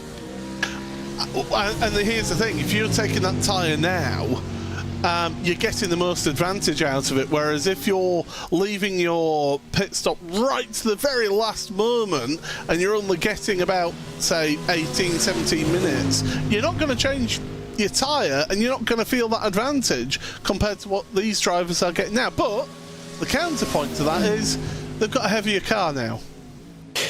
Yeah, that is a good counterpoint. However, if the drivers know they're going to have to take tyres at both stops, what the logical thing to do would be you split the fuel in a way that you can take just about enough fuel to get 2 tyres done and no more. Now, looking at the amount of laps that these drivers have been going on this stint, Alexander Davidson is now finishing his 16th as both Alex Davidson and Anders Meyer come down onto the pit lane. Well, I can tell you who was more confident on the brakes come onto pit road, and it was that Ford Mustang. I am impressed that Anders Meyer got that car stopped. At the bottom of your screen, and it's Alex Gall. So this is the race for the net race lead, and I expect to see both of these drivers take tyres. So I didn't actually predict this happening, Paul. This is a tyre race. This is not a fuel race. And with all the drivers coming down now, none of them took a full tank at the previous pit stop. Michael Gray onto pit road from the Pro-Am lead as well, so he's getting his final pit stop here. Here's Alex Gall then into the final corner. And remember, he's going to have the pace. He's got his tyres a little bit up to temperature and pressure as well. Cars drop off the jacks right now for the 2 on pit road. Here comes Alex Gall down the pit straight. Where are they going to come out? Well, it's going to be... Oh, it's going to be ever so close. Well, Davidson and Anders Meyer have jumped Alex Gall. The undercut with less fuel on board has countered. Yeah, and that's an interesting one. Going that 1 lap longer, having to take that little bit less fuel. I'm just going to look at the pit stop times. Alex Gall, indeed, 2 seconds longer stopped in the box than Alex Davidson, and Anders Meyer, he's sitting in the middle at 26.2 seconds. So that 1 lap less of fuel, Paul, a massive difference because the lap here is so long and you're spending so much of it at a high burn rate with that fuel, with that throttle all the way to the floor. Others have been onto pit road as well. Will Guthrie, Adam Watson, Michael Evdoka, Richard Simner, James Boumé, all on pit road. Dennis Grabowski's just finished his lap out of pit road. Ben Gregory, Paul Webster, Harry Langford and Adam Hedgecock all heading onto pit road as they make their final pit stops for the race. Will Guthrie has jumped Adam Watson in the pit stop cycle, so change of position between those two. We're still on pit stops from Mike Barber, who's in 7th, Joe Newman and Josh Boots at the very front of the field. Screens or eyes onto Adam Watson and Will Guthrie. They've actually managed to swap back. Adam Watson got the move done into turn number 5, so Watson doing what he needed to do on the outlap here is get back into the net 2nd position for the Pro-Am category. Michael Gray still leading the way with a good advantage at the front. That run he had in the opening laps, Paul, to go with the leaders, really helping him here in the latter stages of the race. But Adam Watson doing everything he needs to do to keep that championship gap as close as possible. Somebody take a screenshot quickly, because it's Atomic Esports 1 and 2 right now. They'll be saying stop the race, throw out the red flag, do whatever you can so we can get the win there. But yeah, those two, Newman and Boot, they still owe us a pit stop, and they're going long on their stint, because remember, they were 32 seconds, both of them, on their first pit stop, so they've got a bit more time yet out there before they're coming onto pit road. Now, Alex Davidson's only 3 seconds back from Josh Boot here. He could be drawing Anders Meyer and Alex Gall in towards him if he's not careful, as we keep on this fight for the Pro-Am positions, although Michael Avdoka here trying to make his way past Will Guthrie. Now, Will Guthrie at this point, I think he's probably defending for honour and keeping Michael Avdoka behind him. I think for Adam Watson, this is a little bit more important, because if Michael Avdoka can get in front of Watson and in between himself and Gray, that's going to have, you know, championship impact, where Watson is then losing out on point scoring opportunities. I don't think Avdoka's got enough time here to hunt down Michael Gray, looking at the pace that all of these drivers have had all day long. However, I do think he has an opportunity to get in front of the two Pro-Am drivers ahead of him, and that's going to be important. That could be a big talking point going into Daytona in 1 week's time. There could be. Well, we've had almost everything here in this race today. We've still got 27 cars out there on track right now. Bacon Zelenka's the latest one on pit road with a mechanical meatball warning flag. So from 32 starters, still 27 running. And Road America, it's one of those tracks that will punish you. It's an old school track, is this. You've not got a lot of runoff here in terms of asphalt. It is very much, you go over the edge of the track, it's gravel and grass that meets you, as the two WSR Esports cars have found out at this very corner. And in a lot of places, especially down at the Kink, it's been the location of some horrendous accidents over the years, Paul. And they've got some very inviting walls around Road America. That is one good thing I will say. Where there is runoff, you have got that gravel and grass, but in a lot of sections, especially this one these drivers are now going through, there's not a lot of runoff. There's not a lot of opportunity to save the car and keep it out of a wall. And, you know, unless you're hitting a tyre wall, as we've seen earlier on into the race for some of the drivers, it's big consequences, and, you know, it will result in an incredibly broken car. Mike Barber onto pit road for his final pit stop. We'll see where he comes out after his stop here. Still, Joe Newman, Josh Boot owe us a pit stop here in this race. The net leader, Alexander Davidson, just ahead of Anders Meyer and Alex Gall. I was saying that there's about a second and a quarter between Davidson and Meyer, so Davidson's getting the hammer down and is pulling away a little bit here in this one. Ben Benworth onto pit road for his second pit stop as well through all of this. So we'll give you a little bit of a rundown once everybody has made their final planned pit stop of the day. But Simner and Sedgwick changing positions, with Simner fighting Sedgwick. Sedgwick, though, on that timing tower on the left-hand side of your screen, moving up to 11th place. Although I say that, you see them in the background of shot. Simner's not giving up this one, not without a fight. Now, and Sedgwick's got the inside for the next corner, and I think that's going to be move done for the number one. Richard Simner, what I was about to say, is going to slot in behind, but it still looks like he's going to attack. That Corvette really giving it everything he can to hold on to 11th position. I actually think if I was Richard Simner, I'd be trying to stick with Jack Sedgwick here and go with him, drag himself back up towards the podium places in Pro-Am. And, you know, Richard Simner had a great start to the day, fallen off a little bit in the middle portion of the race, as we see Joe Newman and Josh Boot on the timing tower down onto the pit lane for their final stop of the race. So the top three regain their positions, and we expect to see Newman and Boot. Be interesting to see where they come out in respect to Watson and Guthrie here, and seeing how much advantage the long run really gives them in this race. It is going to give them a shorter pit stop, so they might get out ahead. Well, Newman already out of the box and out onto the straight is going to come out comfortably into second place in Pro-Am, 6th place overall. Josh Booth still getting service, only just now coming off of pit road, and will drop down the order to 13th, possibly 14th if Boumet can get past. Yes, he does.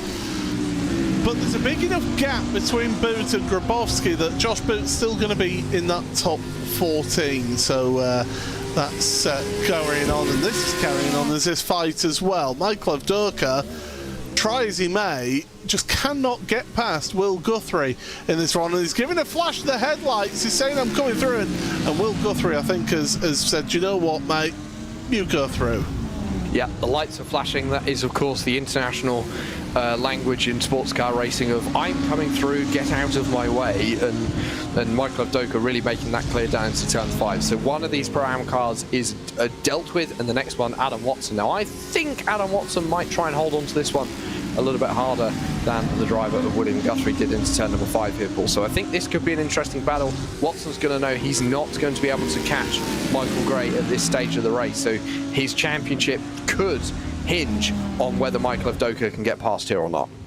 Yeah, and if people are wondering why we keep on going on about Gray and Watson, coming into this week, just a solitary point separated the two of them in the Pro-Am Championship. It's incredibly close, and Avdoka didn't get that good a run through the kink that allowed Guthrie to just close up that little bit, but no move being made so far. Well, we're into the final 22.5 minutes of this race.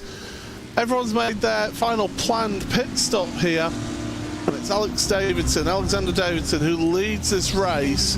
He's now got a 1.2 second lead over Anders Meyer and Alex Gall in 3rd place. That's the podium in Pro. Michael Gray, he's currently the leader in Pro-Am in 5th place overall. Fantastic position to be in, as we see Michael Avdoka making the move on Watson. That's another place lost for Watson in terms of championship points compared to Michael Gray. Joe Newman, 2nd place, looks really solid for that 2nd place as well in the Atomic Esports Mustang. He's 6th place overall, 2nd place in Pro-Am. And then this is the fight for the final step of the Pro-Am podium.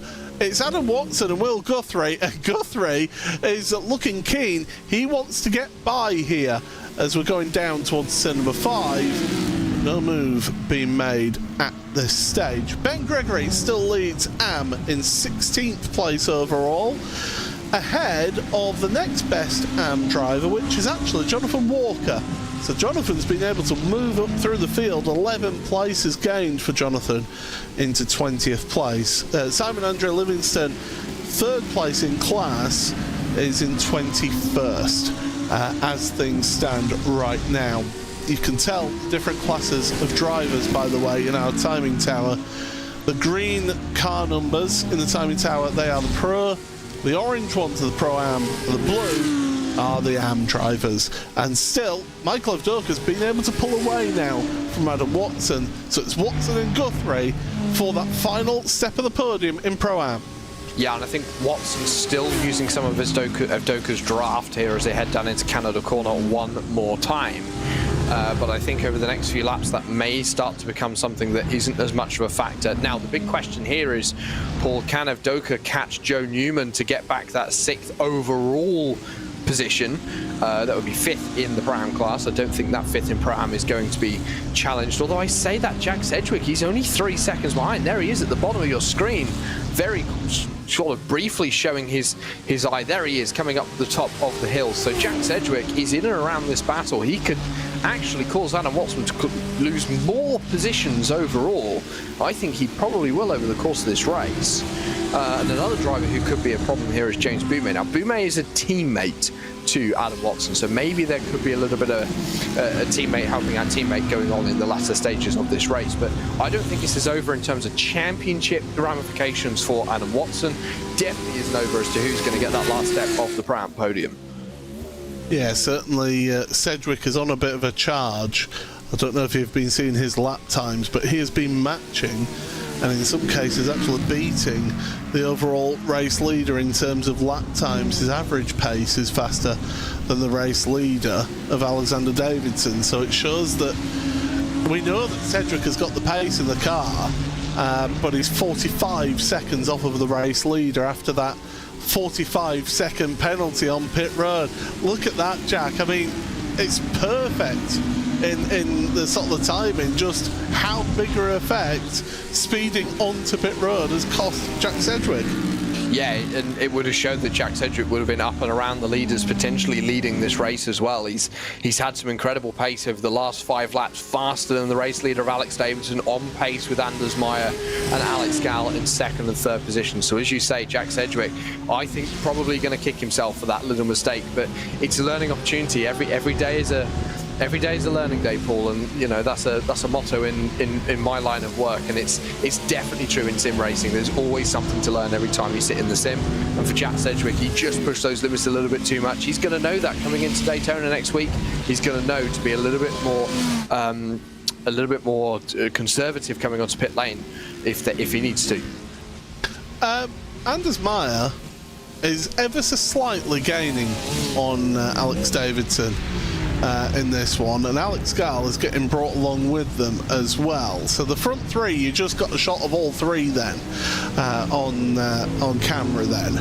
But Anders Meyer, he's got that to about a second. Well, it's 1.1, 1.2. So it just goes to show the different parts of the track where that Porsche has the advantage through the twisty stuff of 5, 6, 7, 8, and through those final couple of corners. But then Anders Meyer gains the time back through some of the corners like this, through the carousel and through the big speed stuff as well. Yeah, and that's really showing how different these two cars are, showing really the essence of sports car racing and really how balanced performance works, where you've got 2 very different cars, very different build philosophies, very different driving styles, but they can produce similar lap times. However, they do it in different ways. The Mustang will potentially have a bit of a straight line speed advantage. It's got the grunt, it's got the V8 power, but the Porsche with that engine over the rear, it's always going to have good traction. It's not the best in a straight line. However, as you say, Paul, good in the twisty stuff, and that is what is going to potentially make the difference here in these closing stages of the race, because I think Anders Meyer has got to make moves into the twisty stuff, and that's where Alexander Davidson is going to be able to either fight back or hold on to that position well. As the race leaders are actually catching up to Ben Bennyworth right now. Traffic hasn't really been an issue here today. With it being a little bit of a smaller field out there, it's not really been the biggest of issues for the leaders to work their way through the traffic. Plus, of course, Road America, it's 4 miles long is this track. It's a long track, is this? So traffic does become less of an issue. There was a flash of the headlights from Alex Davidson, your race leader, to Ben Bennyworth. Now, in this series, unlike in official iRacing series, once you get the blue flags here in the series, you're advised to assist in the faster car moving past you. You're not expected to just sort of pull over and come to a grinding halt like you do in Formula 1, but you are to assist those faster cars in coming through. Yeah, and that is something that is going to play into this race. Obviously, usually in iRacing, you've got to fight your way past. The blue flags are purely an advisable thing. That's how the blue flags actually work in the US. In real world, it's very different to the rules we see in Formula 1 in Europe. So the World GT Championship taking on maybe more of a European stance of the blue flag rules. And we've seen that, I think, Alexander Davidson getting a better run through that piece of traffic than the driver of Anders Meyer. I'm just looking on the timing tower on the left as well, Paul. Keep my eye on it. Jack Sedgwick, he's past Will Guthrie. He's making his way up towards Adam Watson, and James Boumet has got himself past Richard Simner. Well, they say he's got himself past Richard Simner. Simner is fighting hard back, but I think that's moved done for the 28. The birthday boy, Richard Simner, is trying his best to hold on to as good a result as possible here, is Richard. It's not quite panned out as the second half of the race compared to the start, but still, that Corvette doing a good job around here and does seem to be suited a bit more to this car than some of the other circuits that we've been to this season. Through the kink again, and you can see Boumet's just slowly just eking out that gap in front. But yeah, you're absolutely right. Sedgwick made the move on Will Guthrie and is now going to be looking to Adam Watson in front of him. That's for 8th place overall. both of these drivers need the championship points. But I do think that Adam Watson will see the bigger picture. Send a postcard to that apex, Adam. Yeah, I think Adam completely missed the apex there. That's given Sedgwick the run up the hill. I'm not even sure Watson's going to have much of a defence for this one. Sedgwick on the inside into turn number 1. That is typically the better line at this circuit into the first corner. And that's move done. Watson's going to tuck in right behind, try and see what advantage he can make. I think Sedgwick can catch Evdoka here, and I think he will catch Evdoka here to make a move on the 989 machine, get himself up into P6, and that's going to be a good chunk of points for his championship. Obviously, Evdoka probably will defend hard for Alex Davidson's sake, being one of his teammates, and trying to stop Sedgwick getting those points. But 13 minutes left in this race, 7 laps, including the one these drivers have just started. I think we're going to see Sedgwick and Evdoka have an almighty battle in the closing stages of this race. As we go through final 13 minutes of this race, it's still on the 1.1 seconds separating you two race leaders, but this in the pack here, and I say the pack, the bottom end of the top 10 has been really intriguing to watch. And yeah, Sedgwick's on a charge now onto Michael Evdoka. Evdoka, you're absolutely right, he'll be defending to help his team. Well, they're not in the exact same teams.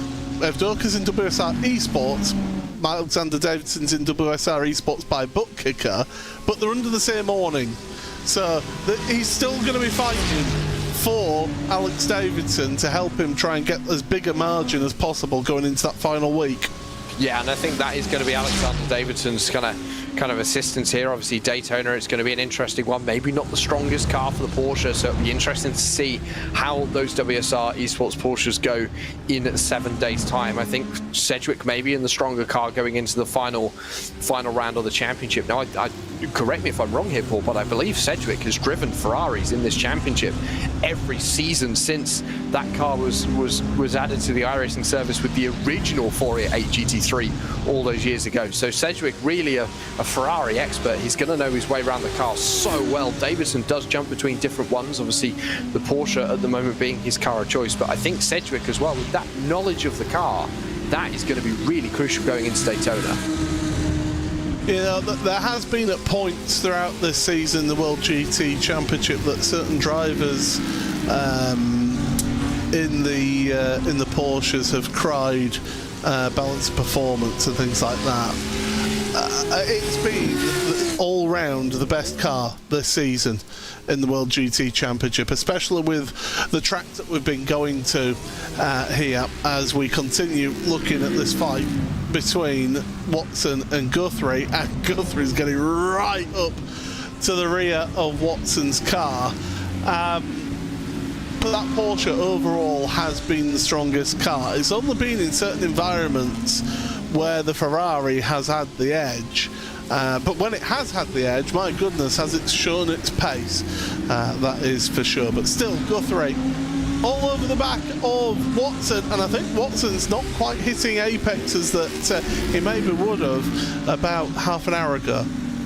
Well, I just wonder whether Watson's starting to feel those tyres start to drop off now. Looking at the pit stop times, I don't think it's long enough to get 4 tyres on this car. I'm almost sure it's not long enough to get 4 tyres on this car. So I wonder whether Watson's maybe starting to lose a little bit of tyre performance. Guthrie's managed to hold on to them a bit better. Going down this Canada corner one more time. Guthrie's not quite close enough to put a challenge on. Watson defends.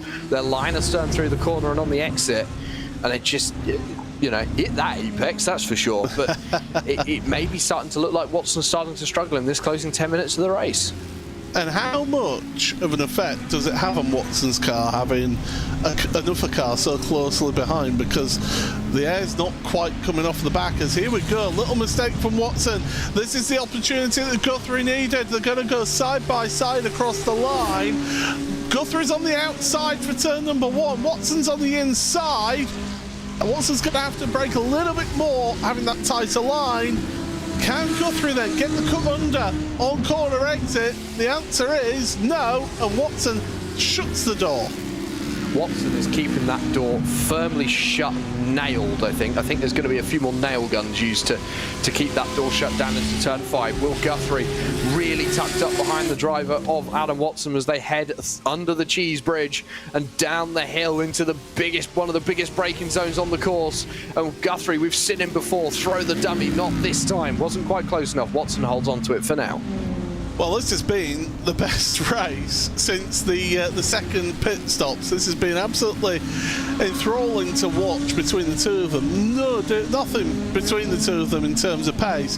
What they have got, however, is a charging James Boumé.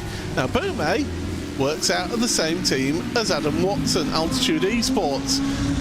Boumé's seen his championship chances go a bit awry this race, especially getting a speeding on pit road penalty, but I do feel that Boumé could help out his fellow compatriot from Altitude Esports in between, getting between him and Guthrie.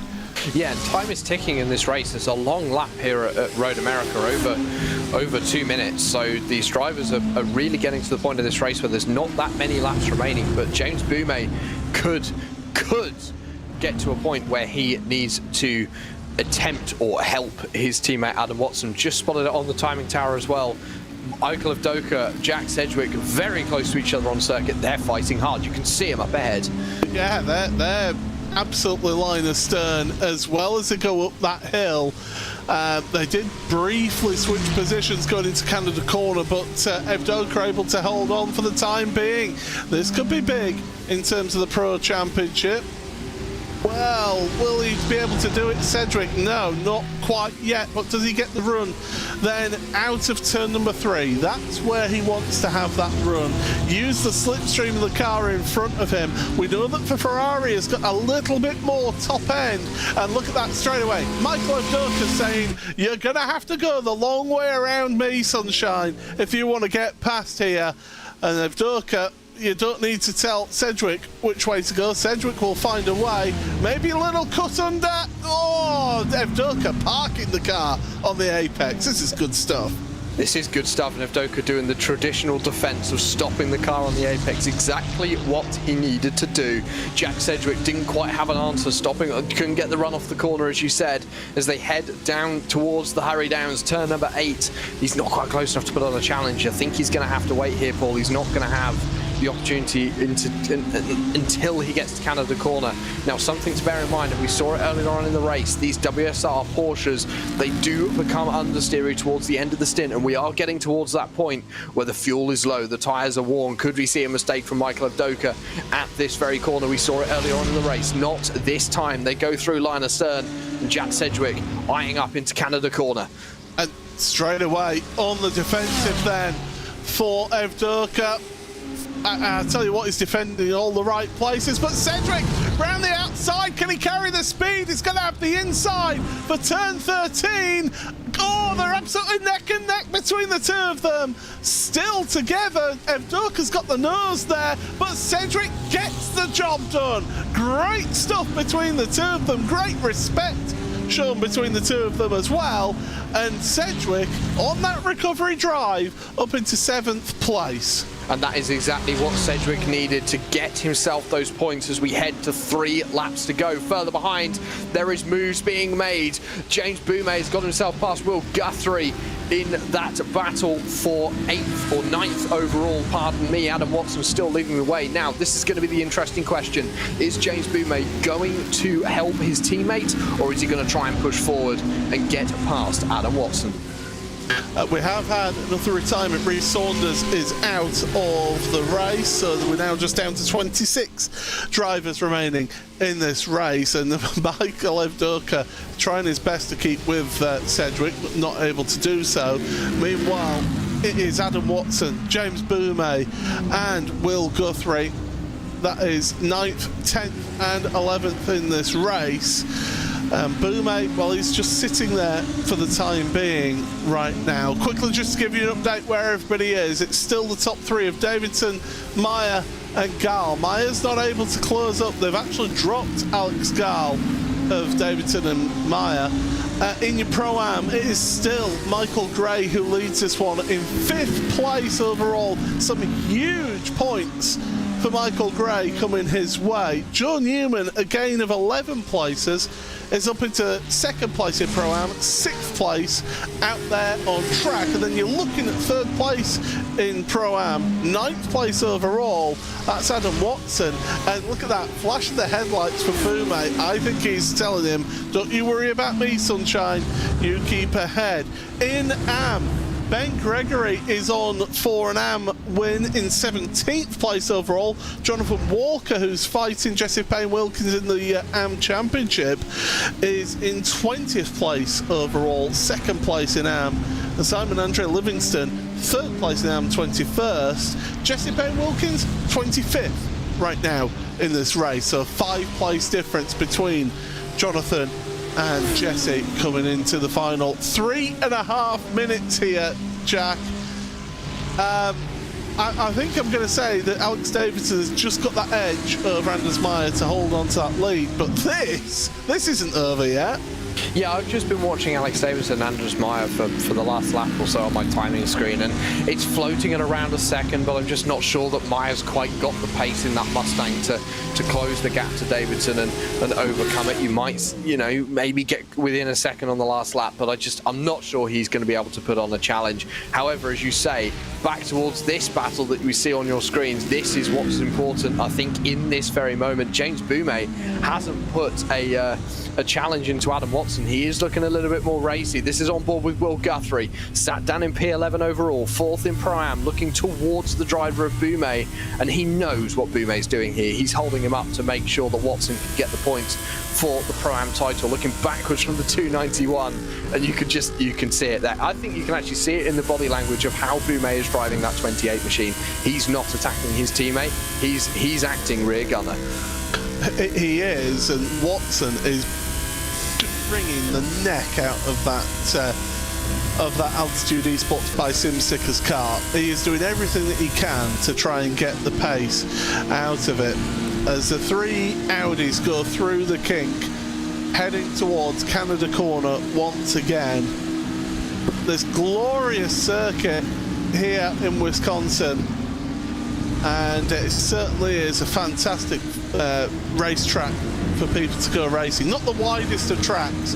You do end up having a few incidents out there in bigger grids. I've been a part of a monster accident out of turn number 3 in a touring car race where basically half the field got wiped out in one accident. So here's Boumet with the run. Now, does he pull out? No. He's going to give a bump draft to Adam Watson here. So that tells you everything you need to know about this fight. Yeah, it does, and it clearly shows what maybe we suspected, that Boumet would help his teammates. So Adam Watson giving that bump. We saw it on the last lap, still struggling to hit the apex down at turn 5, so he just needs to finish this lap. He's got 6.44 kilometers to go off this circuit, and that will finish off the race. The leaders have taken the white flag. It's not any closer for the race lead. It's still a second between Alex Davidson and Anders Meyer, so that Mustang not quite having the power to get back. But James Boumet giving Watson a really big push down the straight there. I think on the proviso there's no more mistakes. There's a car off ahead, but looks like he's getting out of the way for blue flags. It is as the 504 of Ben Altria, the delayed 504 of Ben Altria. You said the leaders won the last lap. They're not. Oh, they're just coming round the last corner of the track, and they're going to be starting the last lap of the race. So if anybody is I mean, it's been a relentless pace here in this race. There's the white flag from Barney. So now we start the final lap of the race. There's 9/10 of a second between Davidson and Meyer. It's not close enough. But if anything, if this pace has been so relentless that somebody has maybe miscalculated the amount of laps, you could see somebody coughing and spluttering, and it's an uphill run to that finish line as well. Yeah, you don't want to splutter out of the last corner because, as you say, it's an uphill run and it is a long run up to the finish line. So I'm going to keep my eye out, see if anyone dives onto the pit lane here who may be short of fuel. I would have thought. I think the drivers potentially have more accurate laps remaining calculations than I think Mitel did. It clearly wasn't quite 100% on it with how marginal it was to get Alex Davidson across the line before the time expired. So far, no one has come down onto the pit lane. So clearly, I was the anomaly in this situation, Paul, and my numbers were wrong. There was 11 seconds remaining when Alex Davidson crossed the line. So, yeah, we have got that extra lap here in this race. And it's been, even though it's been a smaller grid here this week, it's been a heck of a race to watch as this one, as Ben Gregory's involved with Andy Shield and Paul Webster. They're going to be taking this onto the last lap as well, further down in your field. Don't throw away an and win, Ben. That's all I'll say right now, as James Boumé still helping his teammate hold on to that place. Gregory around the outside of one. Oh, big moment and huge incident. What did I say? Oh dearie me, be careful. But what did I say about holding on to an and win? Now, the question is, as Shield's got a black flag through that side-to-side contact because of the points margin, Mike Barber has come onto pit road for a splash and dash on this last lap, and Alex Davidson crosses the line to take race victory here for WSR Esports by Bookkicker. Anders Meyer, 0.8 of a second back from him. Well, it's all happened here on this last lap. Here comes Michael Gray in the dark and gloom. I think a cloud's just come over here. But Michael Gray, what a drive it has been for the Pro-Am Championship contender. 5th place overall, Pro-Am victory here today. He is absolutely delighted with that. Still, this fight goes on for Adam Watson to try and hold on to the podium spots. Joe Newman, by the way, little tip of the hat to him as well, because that's a heck of a drive to finish in 6th place. As across the line, the Altitude Esports drivers go to hold on to their places. Will Guthrie holding on there. Now, where is Jonathan Walker? There, right this? in the background. He's 2 seconds back from Ben Gregory. Gregory should be able to get that car to the finish here, unless he's got some catastrophic damage to his car. But that's a huge, huge thing to happen on this last lap. But can Ben Gregory take an and win here today through the final corner, up the hill for Boosted Motorsports? It's not often that we've been able to see this, but Ben Gregory takes an and win here just at the line for Boosted in his Corvette. Wow, talk about a dramatic end to that race, Jack. That was. I wasn't quite expecting that, but as we were saying early on, Ben isn't one to shy away from a battle, and he will battle hard, but he brought home an AM win, and congratulations to Ben from that. The year he's had, I hope that's a little cherry on top for Mr. Gregory. And Mike Barber, the last car across the line, he had to take a lap of fuel. He was 1 lap short, Paul.